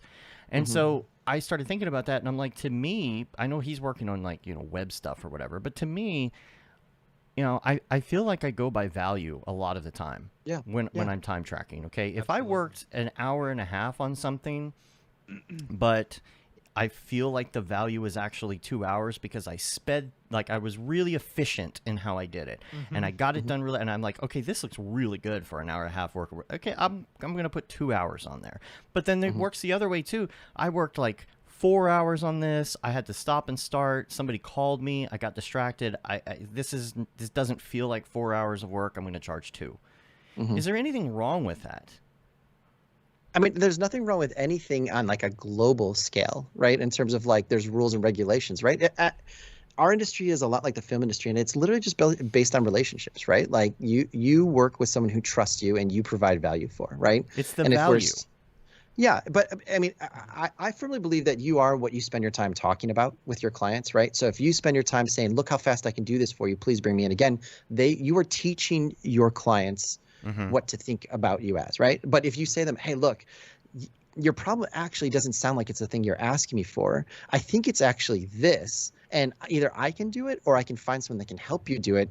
Down the line, you'll come back to me." That's a different expectation automatically, right? You're not talking about rates and hours and time. That they're not even going into the conversation like, oh, you know, because that's literally a trust question. If a client is asking you right off the bat, did you work 2 hours or did you work 4 hours on this? That's a trust question. That's not a bookkeeping question. That's not a cost. You know, they don't trust you because they either don't know what you do or they don't know who you are. And that's the decision you need to make up automatically. Like, do you want to work with someone who doesn't trust you, right? Or are you radiating something that makes them not trust you, right? You have to investigate them while you're also reflecting on yourself, right? Maybe there's something in your communication style that's making them feel that way. Maybe they heard something about a way you worked from someone else that you have to now disprove, right? Like, I know a handful of amazing animators that, because of their communication style, they have rubbed people the wrong way. And there is a reputation in the industry, you know, for them, right? And that they cannot understand why they're not at the same place that they see peers who aren't as skilled as them or as experienced them. But they don't do the self-reflection to think, well, what could be stopping it? If I'm faster and I'm better and my work has more value, I'm still not getting the same thing I see someone with half that. You have to kind of always be analyzing yourself while you're also like kind of like isolating and analyzing your client. So I don't know if that answers the question completely. But I mean, I think you change the conversation. You know, like if someone wants to talk hours, that's never going to be a client that's going to like value what you create, right? As a thing. They're just valuing your time. And that's the kind of work relationship I don't think any of us got into this for, right? Like, we didn't get into this just to be the most efficient person to make the most money, because you would never do that. You would never get an emotion design to make a fortune. So I mean, that's a job a question for both yourself and your clients. Yeah. See, me personally, and I've talked about this before, where it's like, say we're hiring on people to help with a project. Mine is always, I like to ask the question, you know, hey, how long do you think this is going to take? You know, what do you think this is going to take? Because then I know what they realistically or unrealistically, you know, if they're like, I think this is going to take 8 hours, but they only spend 4 hours on it. But in my head, I'm like, okay, that's 8 hours of work. Yeah. I know what I'm going to pay for that. So I was answering. So even if they do only spend 4 hours, but they charge me for 8 hours, that's what I'm budgeting in my head, and I don't give a shit. You know. So that's what I was answering the question that was asked before about, like, what do you think about clients who are asking you about time and all that stuff. Zach Lovett's saying in the chat as well. I think you should always be, like I said, self-reflection. You should always be tracking the time you spent for your own purposes. So, because I do this still to this day. There's so many times where you see an assignment and you're like, oh, I know exactly how to do that. And then you either do one of two things. You get into it and something doesn't work the way you thought it would, or you find a tool that you think might be able to do it better, but you have to learn it. So so you can know for the future. But I feel like it's easy to get stuck into the flow of what you think something should take and lose sense of what it actually is taking for your own. You know, like at any company, there's the outward facing dialogue you have with customers, and then there's the inward facing dialogue you have with yourself and your team members. On the inside, you should always be tracking and know, like, down to the 15-minute increment how much time you've spent, at least for the reasons you said, and also to safeguard yourself from like whatever emotional kind of data you're generating of like, oh, that went really fast, and you look up and it was 6 hours because you're having fun keyframing and you thought it only took 2, right? Like, you have to protect yourself against that, or when you think it, you know, the opposite. So I am of two minds. I think you should always be tracking the data for you, but you should not be reporting back constantly to someone else if they're asking you, did that take you 4 hours or 2 hours? Like that's not the relationship you want, I think, from your clients. Because there's always other variables that go in with that when it comes to perceived value, right? Like say you have a client that is super easy and you know they never have any changes. Can you do this project for $4,000? Well, yeah, absolutely. But then the same project comes from a different client, let's say, and they are a problem client. They're somebody that always has more changes and it's always out of scope and it always goes over budget. You're immediately going to quote them $6,000. It's like, you know that you're going to have to do that. And that's more about the perceived value. And even if most of it is in like the emailing and the back and forth and things, and it's actually the same amount of work when you get down to like, you know, Cinema 4D and After Effects. Again, that comes to perceived value. It's like, I know I'm going to have to spend 2 extra days doing conference calls or having them pass it to their figureheads in their company, and then they change something. Or versioning or prepping the file after it's done for someone. I mean, I think the thing that's important to remember is that so you're doing work for value for someone else, right? But a studio now and these days, for the most part, is like an import-export company, right? They're importing your skill as an artist who can create something, and they're exporting by repackaging what you made with a bunch of other people out to someone that has a perceived value. So you know, for 1,000%, whatever you are charging them, on the money side, they are charging an overhead because they're the one who's packaging all this together as a product from the raw material you're providing them. That like they're going to make money no matter what, right? Because the day you actually open up the Excel spreadsheet and see what the rate is you're being charged for from a studio you're freelance or staff at, is the day you decide you need to up your rates, right? Because like by nature, by physics, it has to be significantly more. Maybe it's 25% more, maybe it's 75% more, right? Like when you become a creative director, the big moment of reckoning is when you realize, oh my God, I thought I was charging $800 or $900 a day. They're charging $1,500 or $2,000 a day for my time, right? But you also, whether you're worrying about the money or not, you should be doing that same calculation for overhead on your time, right? Like just like you said, like because you need to protect yourself from a bad client, or you want to take advantage of a really great client. Right? Like that client is going to be happy no matter what if you provide what they need. If you know you can do it faster, you should be planning and taking advantage and looking for more of those situations. So protect yourself before you wreck yourself. We have one client in particular who literally, in his eyes, I guess we can't do wrong. You know, it's like the second we send it, he's like, yeah, looks great. Render it out. You know, we're good to go. And it's like, I started off giving him a discount. It was back, you know, a couple of years ago. We gave him a discount because that's what he was used to paying, or with other people. And he was like a friend of someone. So it's like, okay, that's fine. At no point did I ever raise my rates with him because it is such an easy client that it's like, we do the work, no changes. It's easy, you know. It's good to go. And I have a question for you when you do that, though. I have a question for you. When you give a discount on your invoice, do you still list it as a discount with the full rate on the line item? Not for this particular client, but for every other client that we do give a discount. Yes, we do that. Yes, you because let them that know. at least, because there's 2 reasons why that happens, right? Because if they do fall in love with you and they're like, oh, what can I do for you? I can't give you any more work. You can always refer to that line item in the actual like the bid or whatever you fill out to say, well, you know what, I didn't want to make a big deal, but I've been giving my discount rate because I wanted to work with you. But now that we're working regularly and you trust me, I'd love to like reduce the discount or have a plan on going forward so we can hit my full rate.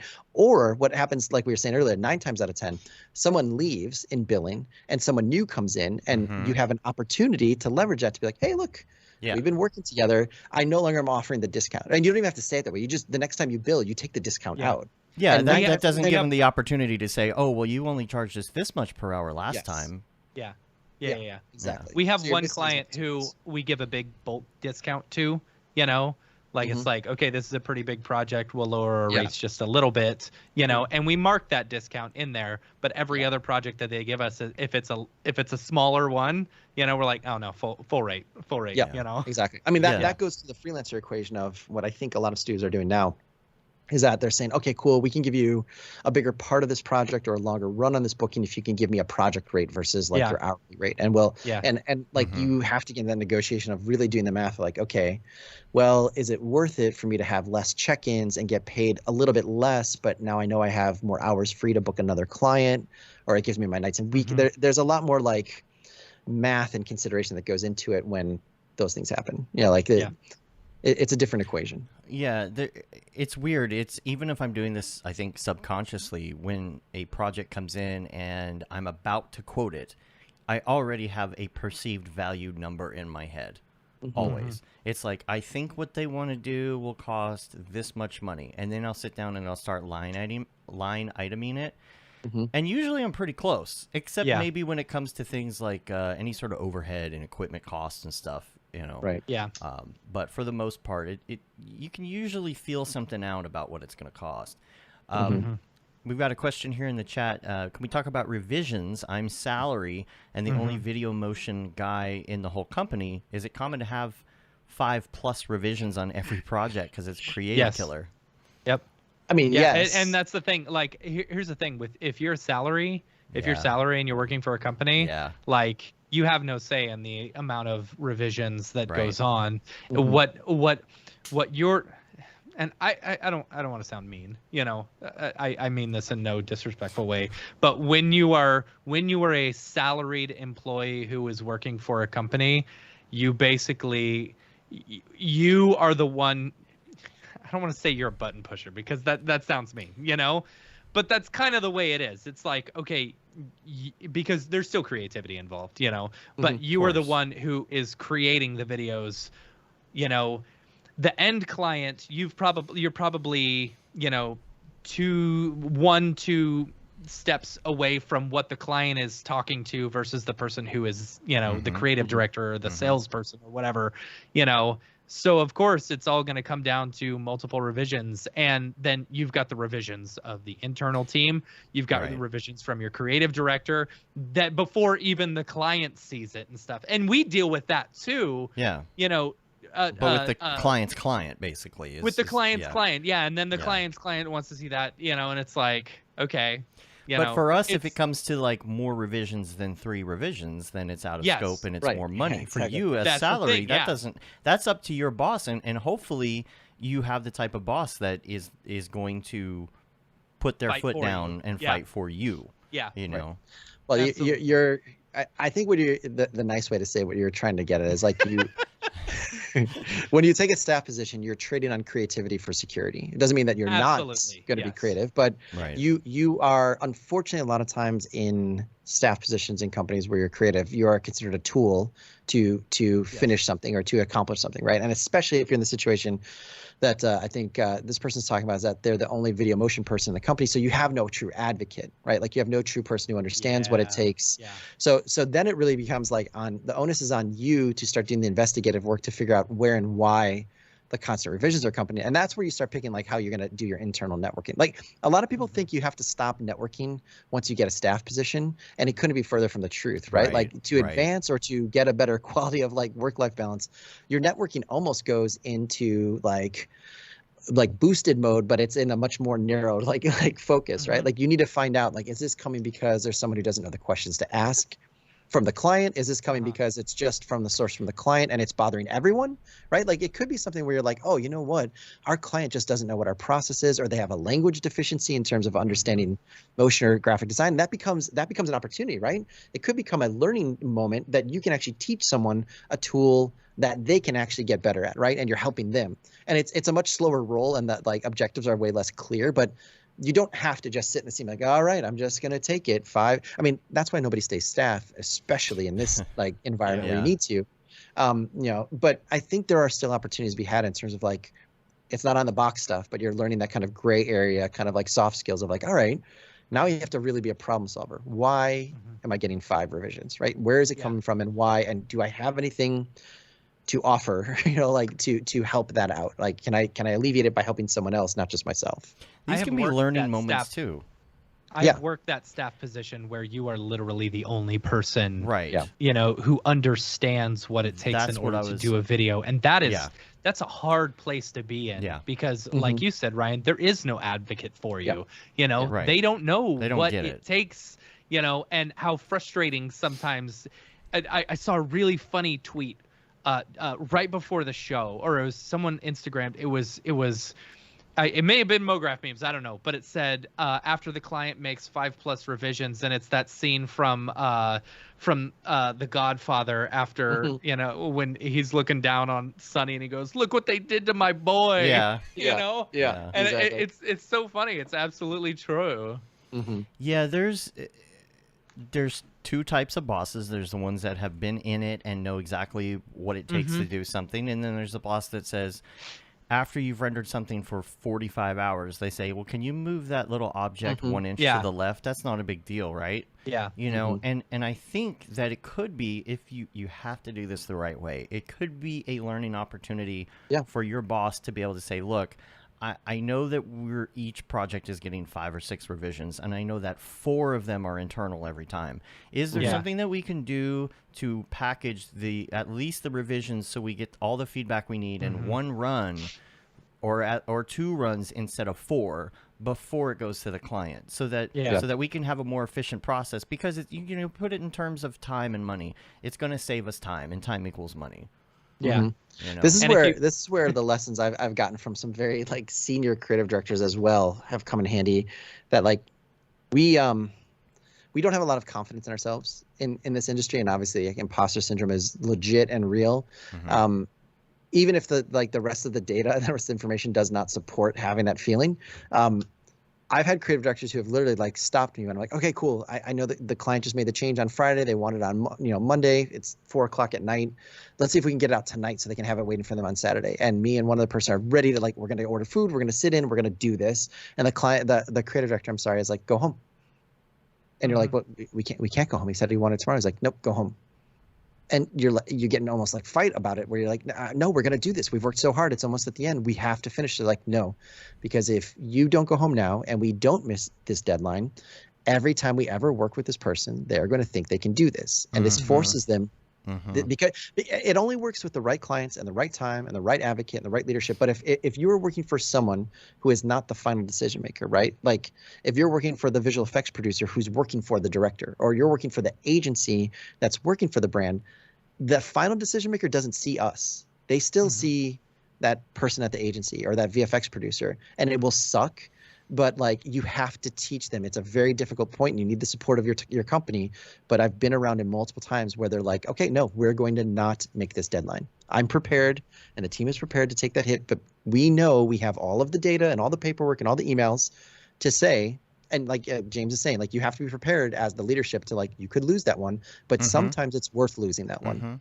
Sometimes that's the client you never want to come back. And we don't live in the world that the visual effects companies live in, where there's only 4 clients and they all change every 2 years to be like in a different position, and you don't want to burn those relationships.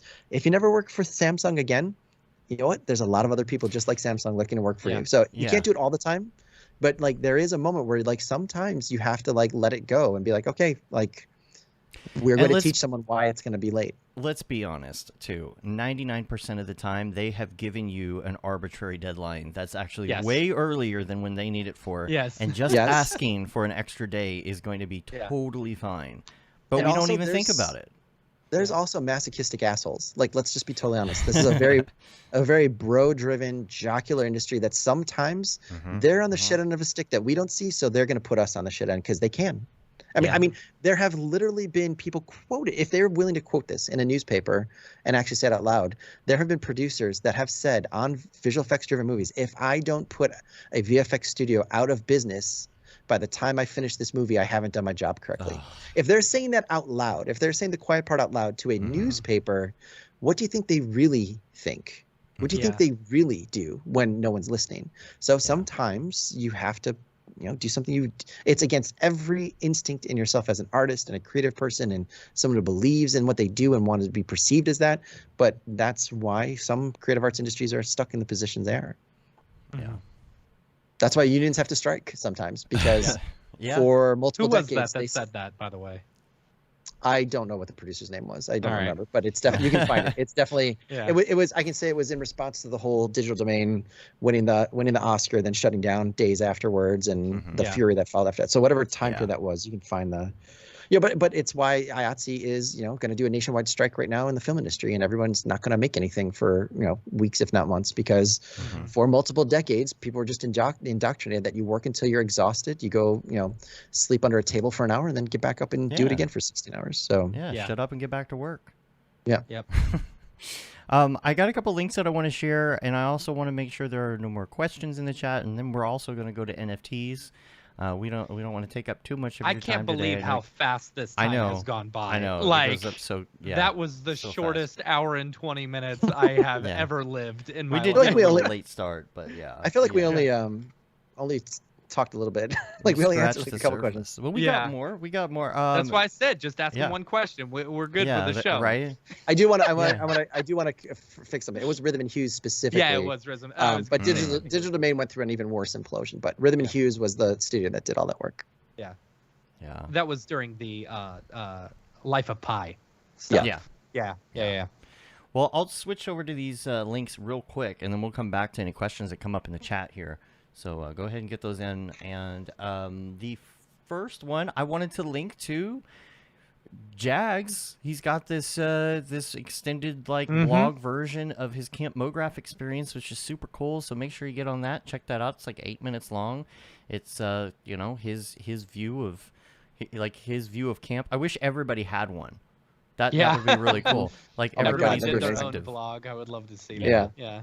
like what they did and all of that. So make sure you check that out. And also, this is kind of an old link, but I wanted to mention it. I've had it in the list for a couple weeks, and I skipped over it by accident. Is the British GQ video on Beeple on Mike Winkleman, and it was just good because it kind of goes behind the scenes. It's a little more than the usual.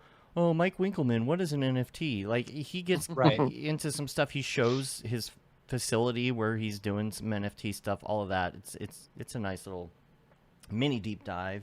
And then also, his link to Lil Nas X's TikTok when he's talking about his new album, because there's some Blake Catherine art floating around on his TikTok account. He did deliver his baby. If anybody was interested, he's already put off the wait. Is it so named quick. Damien? The weight is off though. I don't, but it's cool because you see a lot of Blake Catherine stuff floating around his TikTok, and that's cool. And then Dry Ink, I wanted to mention the Dry Ink pack that's available from Grayscale Gorilla and Grayscale Gorilla Plus. Now they had a really funny Instagram. They were showing off different things, and in there buried was Bab 2024. Yeah. So yeah. look for that. Node little Easter Commander egg. as well. The Is Node Commander in there? I like that one. Yeah. Nice. Yeah. Yeah. I still rock my Node Commander shirt all the time. That one was short-lived. I got like 4 of them because I had to keep on reordering them to see if the line weight was good enough, that was weird. Yeah. Nice. Yeah, I've got some extra Node Commander shirts floating around. The question here is in the chat, what is Mograph going to look like after COVID? Meaning as far as LA, New York being hubs, things like that. Let's say COVID. Can I give my little bit real quick? Sure. Because this is what I've noticed, especially since the beginning of COVID, even up until now, studios and big clients and stuff like that, like they have completely changed the way that they work and are much more willing to work with remote artists now, Yes. which is great for us as artists because it means anyone, no matter where you're at, can actually work with some of these major big players that, artists normally dream of. And they're like, oh, but I'll have to move to San Francisco or New York or LA, to go and work for that. But now it's like, no, they're comfortable with working with remote artists, or they've worked in such a way that it's like, okay, we've figured out how to keep things safe, and stuff like that.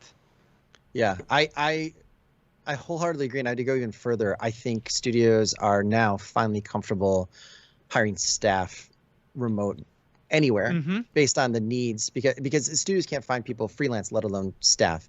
I think the only, and it pains me to even say this out loud this way, but the only potentially positive thing about COVID going longer than everybody expected it to is that it's forcing more and more studios to shed this whole you have to be in the same room kind of idea that maybe there are times when it would be nicer too, but there's no reason with like the fact that we're having this long conversation that you can be in Discord, that I can stream my screen to a creative director to do check-ins at any time.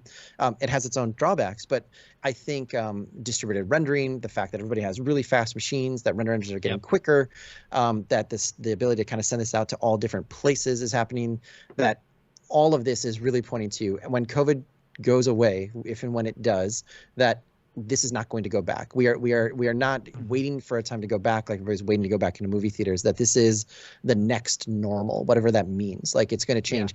I also think though that we have to be careful about it because the industry is also reacting very quickly, right? Like maybe it's happening more at the tech companies and it's going to filter into us. But right now, when this first started, if you were staff and you moved, like if your company let you move somewhere, like to, get away from all this stuff. If you're in LA or New York, you're like, we want to keep you on staff. You're like, I want to move to Austin or I want to move to Idaho or wherever. Everybody was staying at the same rates, right? But I've already started hearing that there's already salary adjustments and day rate adjustments being made at the higher end, right? At the tech companies that are hiring hundreds of people that can do the data analysis, understand like, well, you know what? Your cost of living is like dramatically less than what we were going to pay you in LA. So you can stay on, but there's going to be some adjustments made. Or even more likely, just like when you're hired, I don't think it's going to affect the average day rates for just motion designers freelancing for a long time, because I think this talent drain is going to stay for a while. I don't think all of a sudden when you can go out and start shooting live action, that means there's gonna be less motion design work. I think we're at the cusp anyway, and people are learning that you don't have to deal with a lot of the aggravations of dealing with live action, the inflexibility, the ability to art direct something to the last second in motion design is a lot easier than it is with live action.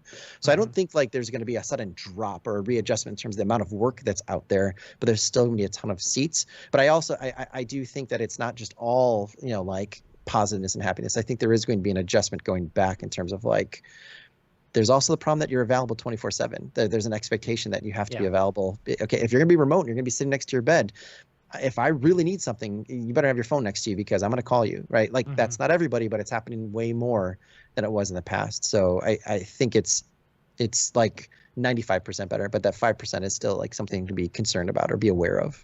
Yeah, I think I think it's interesting mentioning the we're going to pay you different because your cost of living is different, because to me that's a really shitty company to work for. Sure. Because it all goes back to me hiring a freelancer, him telling me it will only take 4 hours when he knocks it out in 2 or something like that. To me, I am paying for a person. I am hiring a person. Right. It does not matter to me where they live or whatever, or what decisions they made about their cost of living. All about it is all about having that person available to me, not about where they live. I think that's really shitty that a company would do that. I don't think it's right. I don't think it's right, but there are examples of it definitely happening, right? Like if sure. A lot of people are trying to run away from like working for a motion design shop to go to a tech industry, whether that's, whatever it's Apple, Facebook, Google, X startup that has tons of VC money, they are in the process of doing that, right? Like they are, because they want to push people back into the physical locations to justify the fact that they have crazy rents and that they have crazy overheads that they can then charge for. Right? Yeah. But if all of a sudden it's like, well, you have people distributed everywhere. What am I charging all this money for? I want to see your books, which sometimes when you get a job with the right client, you literally have to open up everything. You have to literally justify, okay, you're paying a creative director, 2 art directors, 6 people. Why am I getting charged this much in your line items, especially if you're not holding a place that I can go and interact with them. Like you can't assemble the troops because you don't have a space for them. Like I'm not saying it's right. And I don't think it's going to happen like immediately to every single motion design shop, but it is definitely happening in the tech sector that a lot of people are celebrating about going to working and getting out of the motion design industry to get those high rates. I mean, I agree. Like, and that goes back to the conversation we were saying at the beginning. Like you are not being employed just for your ability to hit a day rate. Like you are theoretic, like at today, right now, what is a studio compared to what it was 5 years ago, right? Before, a studio used to be comprised of creatives making bespoke art with technology and techniques that you couldn't get anywhere else. But now all that's gone. We're all using the same computers. We're all using the same software. From the outside looking in, it looks like a studio is basically just It's your the brand. history of work. It's your Yeah, but brand. what's a brand? What's a brand if those people aren't even physically like connected? Like, I think this is my short way of saying I think the leverage is highly on the independent artist to go out and make more money right now and go out and get it while you can, because it will find a way to return to some type of normal. If that's less or more, I'm not going to predict that. But like when I sat at, for anybody who needs a shot, Imaginary Forces, I can understand why Imaginary Forces was who it was, because it was a collective of people that were all sticking together because they were better together in the same room collectively day to day, because they were shared knowledge. They were having shared experiences. They had shorthands. I would work with an editor and a flame artist and a live action shooter every single day. And we were faster and better and smarter and more creative. But when you blow that up, and at any day you're working with any connection of any kind of random people, what is an Imaginary Forces? What is a digital kitchen other than the machines and the history, the demo reel that says you should trust us? We still have the same people, but like, if you don't, like what a studio, a big box studio actually is a very curious thing in a time of COVID to me. But if you get enough people, creative people working on something special, even if they're remote, I mean, there is value to being in the same room. I'm not discounting that. But if you 100%, if you get those people in other rooms, like that can still, your brand can still succeed because you're picking the right people to work with remotely, and then you're bringing in the right people. And also on the topic of the pay, it's like, let's say you lived in LA and your rent was $3,500 a month, and you went and moved to North Carolina because the cost of living was lower, and now you're paying $800 a month in rent. You shouldn't be penalized for what you're making based on making a good call to go lower your bills. Yeah, No, or you even shouldn't. moving. I've heard of people moving to Texas or moving to Florida because there's no, state income tax, and it's like, these companies should be happy that we're moving to one of these, states, so that they're not having to pay the state income tax that comes along with having an employee there. You shouldn't, but you have to remember at the same time, I'm not talking about like motion design studios, but I'm talking about big companies and agencies. At the same time, they have a team of people in the accounting department that are actually calculating how much money they've saved in air conditioning for the last year and a half to decide how many people they're actually going to invite back versus the savings that they've incurred over their 20 different places across. Like, you're not dealing with the same kind of human being that you and I are, right? Like, it's a different classification of like people who are making these decisions. So like driven only. Well, and there's also just people who just don't think that you're worth what you're worth no matter what. So they're always going to look for ways to cut it, right? Like, we know that that's a definition of a bad client at some point down the line, right? Like, there's people who are going to pay the least they think they can get away with. That's why we have Fiverr and all these other garbage situations that people find themselves in and have, like, just accepted, because there are people who don't think you're worth it, and they're going to try to, pull out as much as you will let them pull out. Yeah. Totally. I want to get your hot takes on NFTs before we run out of time. Let's do it. So we're going to go ahead and move over to the drop, if I can find my mouse. Here it is. Here we go. Yes. The drop. Is this the fucking mic? Drop. This is exactly what I should be doing. What's up, and welcome to this week's episode of The Drop, your weekly source for all things NFT and crypto art, as well as upcoming drops by notable people in the Mograph industry. I'm Matt Milstead. Joining me, as always, is Dave Koss, and joining us this week is Ryan Summers. We're going to get his hot take on NFTs. But first, let's talk about some drops. Yeah, let's go into some drops. Some really cool artists this week. Right now, Nifty Gateway is doing this thing. It's, oh boy, what did they call it? Crap, I didn't write it down. I should have written it down. The thing. Nifty Gateway. The thing. The thing. It's the Niftybees. Oh, yes. Is it like a Sotheby's Is this supposed to be Nifty Sotheby's thing? I don't know. see what you did there. Very clever. Niftybees. But there's a bunch of really good artists. Basically, they're auctioning off single artist stuff. You've got artists like Hackatoo and Ferocious and Fuckrender and Mad Dog Jones and stuff like that, all being offered on this, which is pretty cool. It's pretty neat. And that's actually going from today. No, it ends today. And then it's been going the past couple days up until today, and then the 27th. And for those who are listening to this later on, being like, oh, I want to get in on that. Too late. Yeah. Too late. Yeah. So the other one, there's another artist dropping today. That's I'm gonna mess up all these names because that's what we do. That's what we do. Yeah. Lucio Paletti, I think.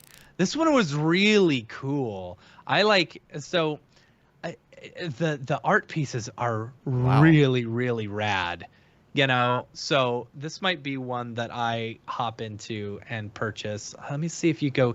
Can you go to go up one thing to their actual like Twitter account, and you can see a lot of their work. Their work is intricate and gorgeous and illustrative and like just so pretty. Like, yeah. This is a rad artist. Intricate. Wow. Right? Mm-hmm. So, yeah. Here's another one for Nifty. Here, Dave. Check this one out because this one was cool. I just sent it to the dingus. Yep. Right. See, it's like I start putting this stuff together. Like this one was posted at 8:10 a.m. You know, for the Nifty drop, and it's like, oh, I had already done the drop. The notes. But, yeah. It was pretty. I like it. Super exciting. I don't know. Monta something. Moneta? Monta Davina. Yeah. But look how intricate that is, man. It's so it's super good. Yeah. So anyway, yeah, that's today at 6:30, 6:30 Eastern time. Let's see. And then the next person we've got up is Asanachi? So yeah, we'll go with that. that's And right. Dun Jazzy, really cool artist from Nigeria.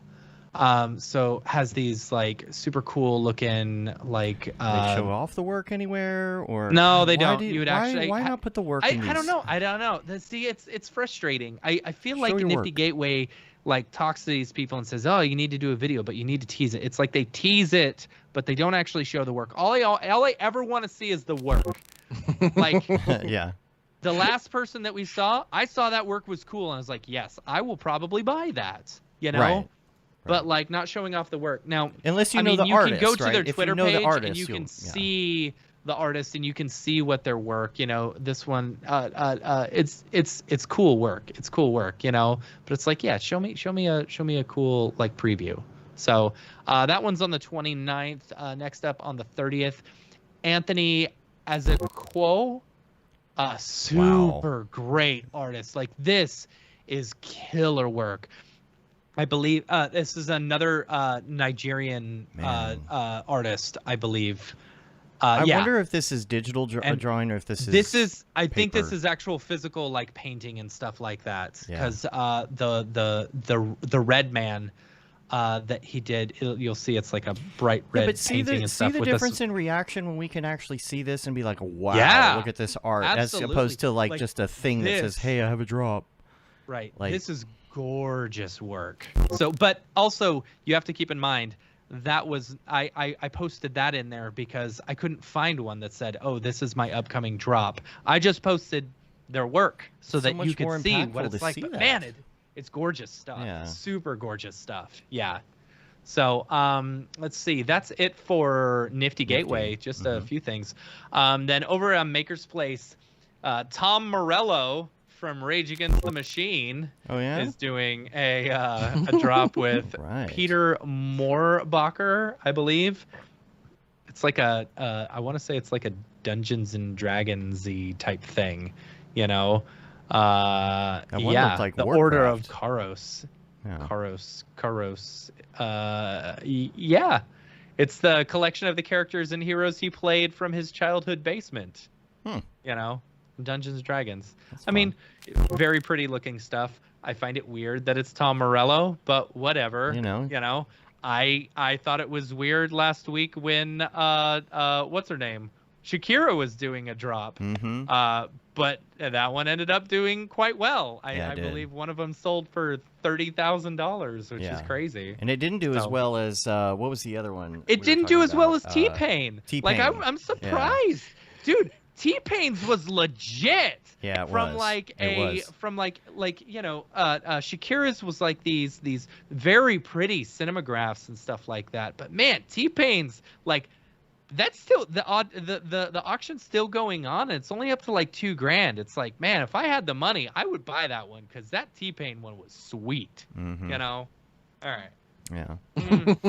Next up on the 30th, we've got I'm gonna say that it's probably Sergeant Slaughtermelon. I you believe skipped is Tyler the- Gordon, my Did I my skip good sir. Tyler? Oh, I Yes. did skip Tyler Gordon. Yeah. Okay, yeah, and actually, I want to talk about this Okay. because I'm annoyed by this one. I'm sorry, Tyler Gordon. Tyler Gordon is doing a collaboration with Common Spirit Health. Common Spirit Health is a you know, Is that a brand? Yes. Oh yeah, it's like a healthcare provider. Oh. And it's like, WTF. Okay, so next we're going to get like Blue Cross Blue Shield Right. along with someone Yeah. else. And it's like, really? Does Common Spirit health whatever? Anyway. Yeah. Taco Bell and Slipknot. Yeah, I and mean- JP Morgan Chase, like, where is JP this Morgan ending? Chase along with Ferocious. Right. Yeah, I don't know. Yeah. It's Yeah. like, but yeah, I don't know. I just feel I whatever. To each their own. Who's generating? I think the place to be in this space right now, is like to be the people who are actually connecting these totally disparate groups of people that would Yeah. never even give each other the Right. time of day. That are Mhm. just like. Do you think Shakira? I mean, I could be totally wrong because I felt very cynical about a lot of this stuff, like Mm-hmm. Paris Hilton with whatever, and then I've seen like the kind of interesting stuff that's coming out of that. Like, do you think all these celebrities are like, man, I got to get into this NFT thing? I've been on the sidelines Probably. watching it. I mean, do you think they're really watching, or do you think I it's don't their know if agents? a lot of them are like, oh, I need to do this. I you think there's know? agents with I package think deals that are like, you've got to absolutely. get in early because look what happened with like who was it that got into like energy water and now they don't. There's a rapper that got into energy Oh, 50 water. Cent? 50 yeah, Cent, like 50 he Cent, got yeah. into But didn't it he and like he own doesn't. that? Or- He did. He did own Yeah, it. okay. Well, he came in And then- as like an investor Yeah. after it already Right. started. But like, I mean, like look at. I watched the Savage Fenty thing that's on Amazon from Rihanna, and she is like literally got minted a billionaire like less than a month ago because she got in early on actually like stewarding and driving her own lingerie and like beauty makeup line. And now there's a million people trying to like race to catch up to her. Yeah. But like that had to come from someone also with her interests that like that I feel like there's got to be a handful of people who are like, I'm really into this. Like, how do I take advantage of it? And then there's other people who are just like, nope, just you got to do this. You know how we're going to have you do a Yeah. record deal and sing? Nope, you're going to do NFTs. Yeah. I guarantee you, because, having Oh, vitamin water. yeah, Vitamin it was Yeah, vitamin water, yeah. yeah. The thing is, I guarantee you there are shops out there that are like, hey, let's hook up these artists and then let's find some people who want to make NFTs.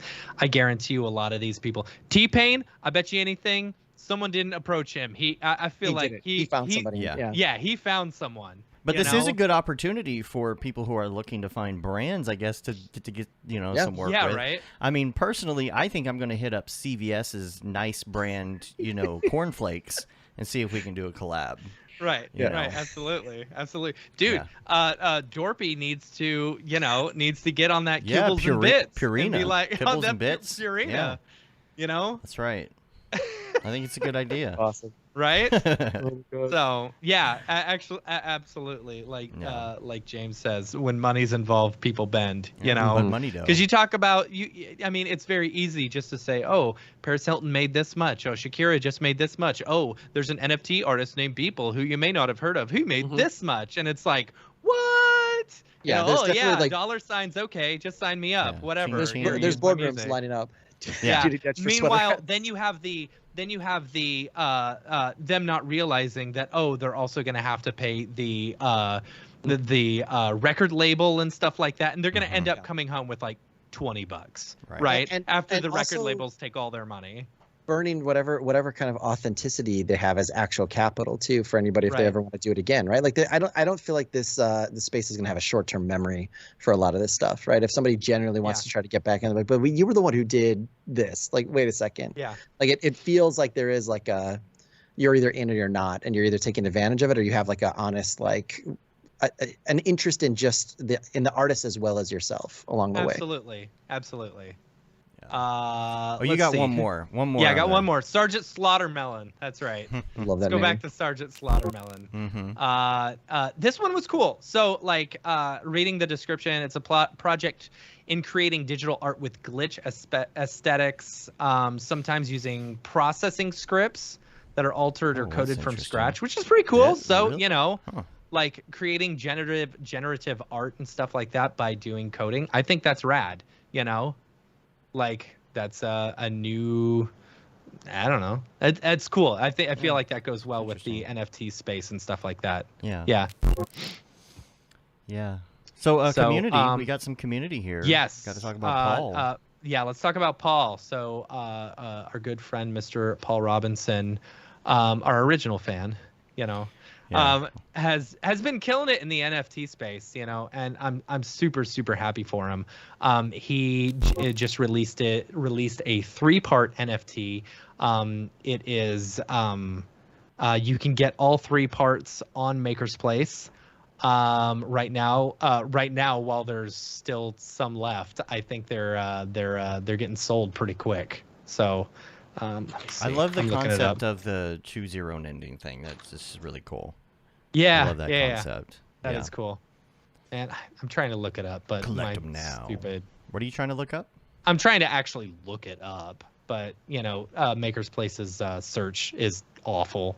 Right. So there's only like 7 of each. It's an edition of 10, and there's only like 7 left. And he just dropped them just like the day or 2 ago. So get in while you can. Super cool stuff. I love Paul's work. So I also wanted to talk quickly about there's this thing, and I'll put a link in the notes for this, and it's another random NFT like collectibles thing that is just, you know, I don't understand it, you know. It's one of those things, but people are doing it. There's a TikTok where this one guy who was showing it off. His name is Niftiest. That's his name on Twitter. I'm sorry, not Twitter, on TikTok. And he's talking about the fact that there are now these NFTs that are like collectible lists. All it is text. And if I can find a shot of it somewhere here. So, for example, think about like titanium ring, war belt, just like chain boots, pendant. And it's just a list of text. I feel like these are people's seed phrases. You're buying, right. You're buying these lists of text, and that's the NFT. And it's almost like there are these text of collectibles. Maybe it could coincide with a game or I don't know. I think Dungeons and Dragons. I don't understand. So you're gonna spend $1,000 on 5 pieces of text. Yeah, whatever. All right. Okay.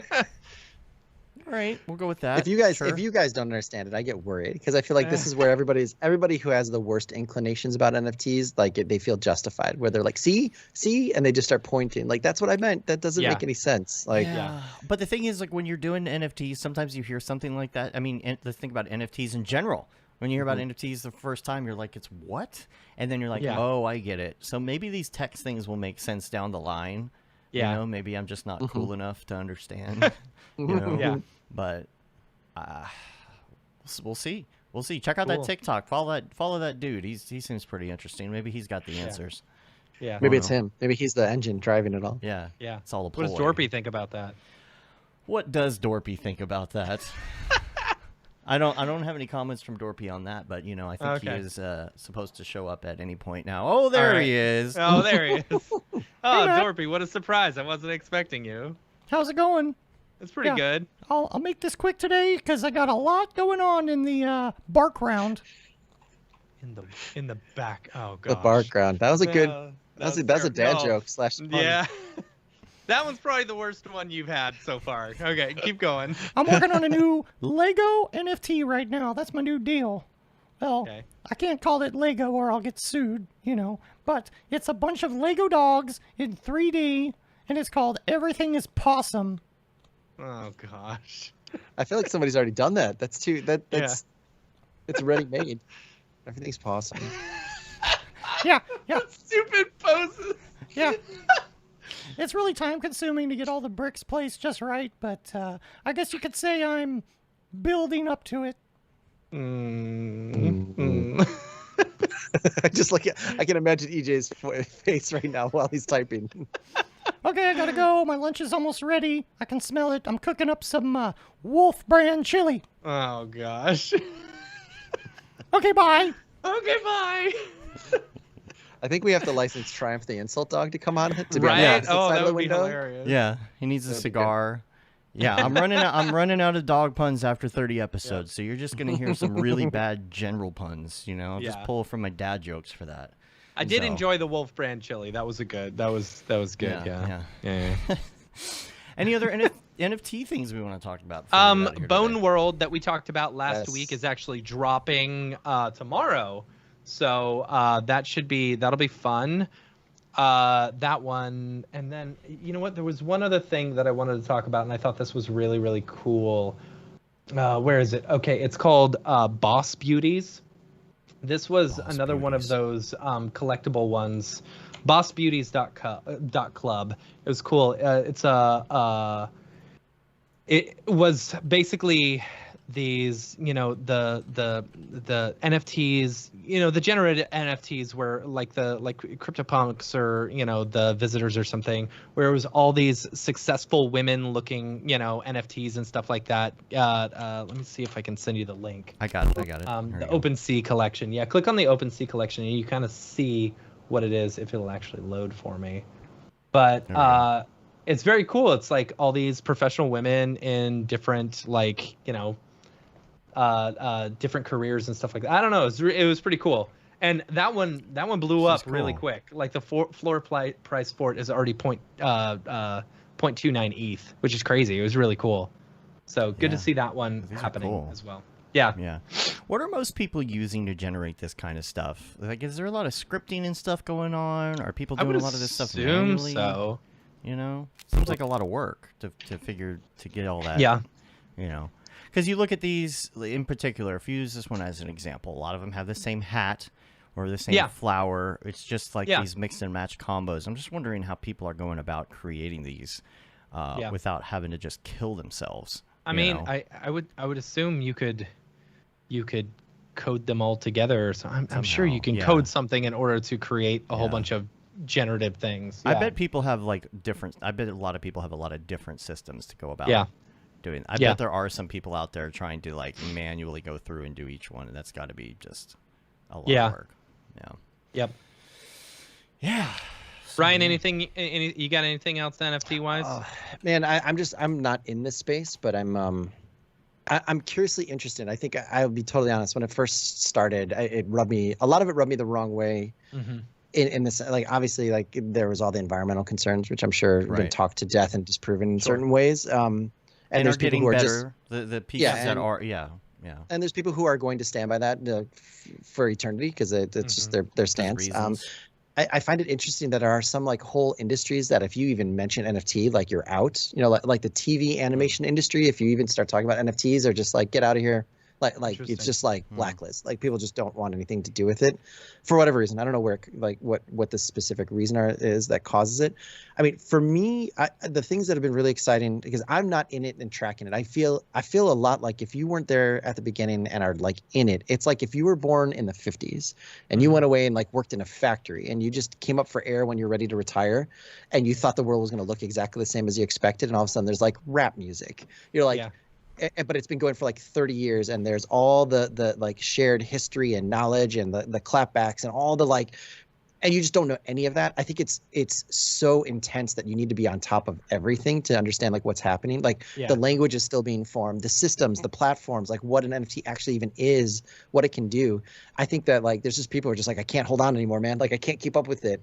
And I feel like I'm coming from the opposite. I was so kind of turned a little bit about it that now I feel like I'm trying to find the places to find access to. Where do I go this show to just be where's my place in it? Where do I fit in? I think there's Yeah. more and more creatives that are okay, I'm interested. I'm not in I will never be at the place where I'm interested in as speculation, right? I appreciate the fact that is a good portion of the engine that is driving it, and that's what turns off a lot of people. I think if you're going to call anything art, it's going to have an element of speculation, right? Like to think otherwise is, again, like showing you're just like immaturity. Like you could want it not to ever be, but with this like ability to have these platforms and the money that's being thrown on, that's always going to be there, right? There's always going to be shilling. There's always going to be like duplicitous behavior. There's always going to be people taking advantage of people, and you decide your threshold for that, right? But like if you're mad that that's what it is, like that, okay, cool. So just stay away from it forever, because you're also not going to like the brick and mortar art world, right? Like it's just not for you, right? Like that's fine. Yeah. What I am super, super stoked, and I think it's common sense and it's obvious, but the fact that people actually own something, and I think this is why it's so powerful in the motion design industry, is that we've defined ourselves as not being able to own anything, right? Like you almost define motion industry that you're making work for someone else for your career, right? And we've celebrated people who have done that so well that we've just like normalized it, and people are either pushing against or embracing this so strongly because this is the first real time anyone in the motion industry, other than making like texture packs or some tutorials, can own their actual art and see, like you can go out into the world and see what the perceived value of it is. And I think it's why it pisses people off, because there's people who their art, if it was by our standards as motion designers making stuff for other people, this stuff should sell like huge, like fucking crazy, giant numbers. And the one-to-one does not connect for a lot of people. You know, like the people I've talked to that are like not opposed to it because of the environment, but they're opposed to it because like this doesn't make sense why this sold as much as did and why this has never been touched before, right? Like people don't want to accept the fact that their station or their cred or their art making capabilities could be dismissed for whatever reason, right? Like I don't know, I don't like the amount of like, I didn't like the shilling that was going on. Like I was trying to get in a clubhouse and Dave Coe was really like, man, you should check this out, this could be cool. And I liked like, especially like Hen, like he was trying to get me into that early on, and I liked the idea that there's just a space for artists to make stuff and share it and trade it and like help promote each other for nothing other than just awareness, right? Like there was no implication that would ever be something of, and it feels like Hen is even starting to have that sea change as well, where like people are making not Beeple money, but people are making like money, like it's legit. And I think that in my mind, it feels a lot like I reference this so much because I came of age in Chicago when like the grunge scene was starting. So all these bands like went in all these different permutations, right? There's bands who just made the music they're going to make and said, screw everything. There's other ones who went and grabbed for the gold ring and made it and are career artists. There's other people who imploded right when they tried to do that. And I feel like there's a lot of that, right? Like there's just like, it's such a like volatile, unsteady, interesting place to like make art. So bottom line, I like just finding new people. Like you just mentioned, like artists I've never heard of in Nigeria. That would never happen in motion design. Right. Absolutely. On any day in the history of motion design, I would never see that person come across my radar, even when I was trying. But because of this, you know, you are. So that part I'm excited about. That is one thing that I have really enjoyed about this. I mean, we're 30 episodes in, and I feel like I barely know anything about this NFT space besides, you know. I feel like I'm still so left behind, but I do see, you know, recurring artists coming up over and over and over again on these different platforms, and I start to recognize their work, and I'm like, oh, okay, I know who that is, I know who that is, I know who that is. You know, and that's one thing that I've really enjoyed about the NFT space is being able to see all these new artists. You know. But as I've told Dave from the very beginning, you know, and I've said this on the show multiple times, it needs to become, eventually it's going to become a part of everyday life. You know, as an artist, where it's like, okay, I've got my little shop here, you know, here's where you can buy my NFTs if you want, you know. I'm also doing client work, but on the side, here's a few NFTs if you want to buy them. You know, where it's not so much all about the shilling every single day and trying to get out there. You can shill if you want to, but it's a different kind of rat race. I mean, I think even as a bigger picture, just the technology in place, once like governments get like with their arms around whatever they're going to try to get their arms around and whatever's like not choked to death out of existence. You know, I've said this, but there used to be a time where people would literally go to a grocery store and write a check to get cash. Like, oh, could I write this check for 20 over, right? Like that sounds insane. You spent $75 and you wanted cash back. You'd have to literally pull out a checkbook, write out a check, and they would like decide whether or not you were good for it on the spot, and then you'd get 20 extra bucks. Like that's funny. I forgot you could do that. Right, but and then ATMs were like people used to actually balance their checkbooks, right? Like you were taught in school how to balance your checkbook, like charter style. Like you're actually entering into like And now, like when ATMs were coming out, like that was groundbreaking. This is insane. There was a certain part of whatever current generation would never do it, right? They're like, I will never trust a bank to have my money be like just data, and like money's data anyway. But like, I feel like this is a radically larger thing. But in 5 years, 10 years, this is going to be as day to day as using an ATM card number to buy something online. Right. Yeah. There was a time where people were like, that's insane. I can do what I in our remember the lifetime? first time I went to Taco Bell and I could pay with a credit card. Yeah. I was yeah. like, this changes my whole life. Yeah. And I think this is in the same way. We'll just the use of NFTs and the idea that you have, this technology that you can trace back to like ownership, like that stuff is going to become so commonplace that it's like there was a time where people like everybody didn't have a website or like everybody didn't have a cell phone. This will be part of it. You have a website? Nerd. Yeah. Yeah. Geocities.com. EJ says NFTs are basically in the internet 1.0 phase. Yeah. You know. And by the way, he's been pretty successful in NFTs. His kind of came out between episodes, but he had just a pretty successful drop this week, right? Yeah. Yeah. Sold out. I think. Yeah. What was it on? Sold out real quick. I don't remember. It was I don't remember. Nifty. I think it was Nifty. Maybe he'll write it in here. It wasn't. It wasn't Nifty Gateway. It was something else. Nifty Nifty something. Nifty EJ. something. I'm sure he'll write it once the delay happens here. Save me, EJ. Anyway, But in the meantime, it is in its infancy. NFT Royale. NFT Royale. Yeah, Okay. there you go. So in the meantime, if anyone has any NFTs that they're dropping, Nifty Royale, there you go. Any NFTs that they're dropping over the next week, feel free to email us info@mograph.com and we will shill them on the show. Other than that, we probably need to get out of here. Last week too. Oh, okay. Yeah. Cool. All right. All the Well, drops. there you go. That's a whole new one that Yeah. I'm gonna have to add to my list. Yeah, There send we us your go. drops if you Yeah, are send listening us to your the show. drops. Send us your drops every time. We don't care. Just shill it. Just bombard us with it, and we'll put it out there. Yeah. You know what they call NFT on Nifty I know Royale where you're going in with England? Oh no, you didn't. A Nifty Royale. That's No, what Nifty you said- Gateway is in England. Yeah, A Nifty Royale a with Royale. cheese. A Nifty Royale with cheese. It's the perfect way to end this episode. Yeah, absolutely. All right, let's get out of the drop then. Yeah, let's do it. All right. The drop. Drop. Is this the fucking mic? This is exactly what I should be doing. All right, Ryan. All right. We could go for so much longer. Yeah, we could. But we're at our limit. We got to get you on here more than once a year. That's for true. Yeah, we great. do. Yeah. We Yeah. should make Yeah. it like a quarterly thing. Yeah. Yeah, we do a quarterly state of Mograph. Yeah. Right? We Is it still definitely breathing? need Is it to. alive? Right? Yeah. Yeah. Does it need the paddles? Yeah. It's not going to need it for a long time, I think. Yeah. I think we're in No, a good I place agree. for the next little bit. Yep.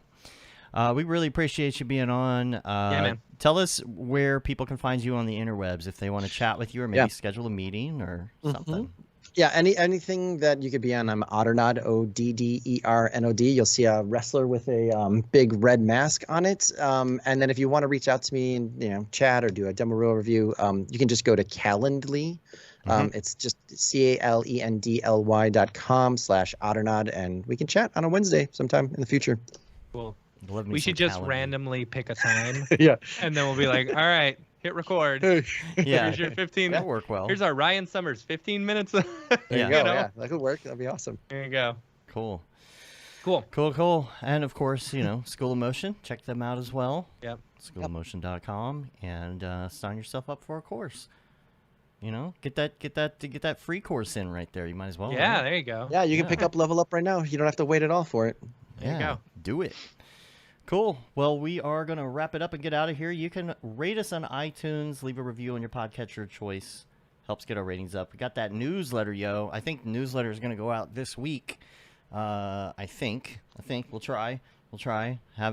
Possibly having a baby at any minute now. Yeah. We'll see what Good goes luck. on. Officially inducing on the 11th, but it may happen before that. You never know. So just keep an eye on the schedule. You can say you've been there, done that, got the t-shirt with the Mograph logo tee, the Paul Babb Feel the Bab 2020 shirt. All the profits from that go to Doctors Without Borders. The Render Things t-shirt, hoodie, and long sleeve tee. The That Render is Fire shirt, which you are only allowed to wear ironically, unless you're shams. Unless you're shams, yeah. And the Mograph Blandishment shirt, throwback, not throwback, but kind of classic looking shirt, which it's all available. All of these are available at mograph.com. We're on Facebook, Twitter, Instagram, YouTube, TikTok. Check out the TikToks. Yep. Gonna keep experimenting with some TikTok, fun don't you stop. Something motion on a graphics TikTok. related Niner. Yeah. So I hear a Niner in there. you're gonna call it in on your walkie-talkie. But Awesome. that about wraps it up. Yeah. Yep. So Ryan, until- thanks for being on the yeah. show. Yeah, thank you always for everything you all do. And yeah, Camp Mograph 2022. I will be there. I can't wait. Yes, I cannot wait. It's gonna be even better next time. I can't So- stop dreaming about camp. I'm telling you, I've had at least 1 to 2 camp dreams every week. That's an episode all its own. Yeah, it's always on my mind now, like Yep. like constantly, like all Yep. the time. So, yep, that is about it. We're gonna get out of here. Until next time, I'm Dave, And I'm Matt. and you are. Ryan? Ryan. And this is Ryan. Ryan's right here. I'm still right. Yeah. Have a good one. Later, yo. Yeah. That went too fast. I can't believe it's already Yeah, it did. 2:15 here. That's nuts. Yep. Woo. Awesome. Thank you all. I have to hop to another meeting, but yeah, Hold on, shoot us on hold on. Instagram. 30 seconds.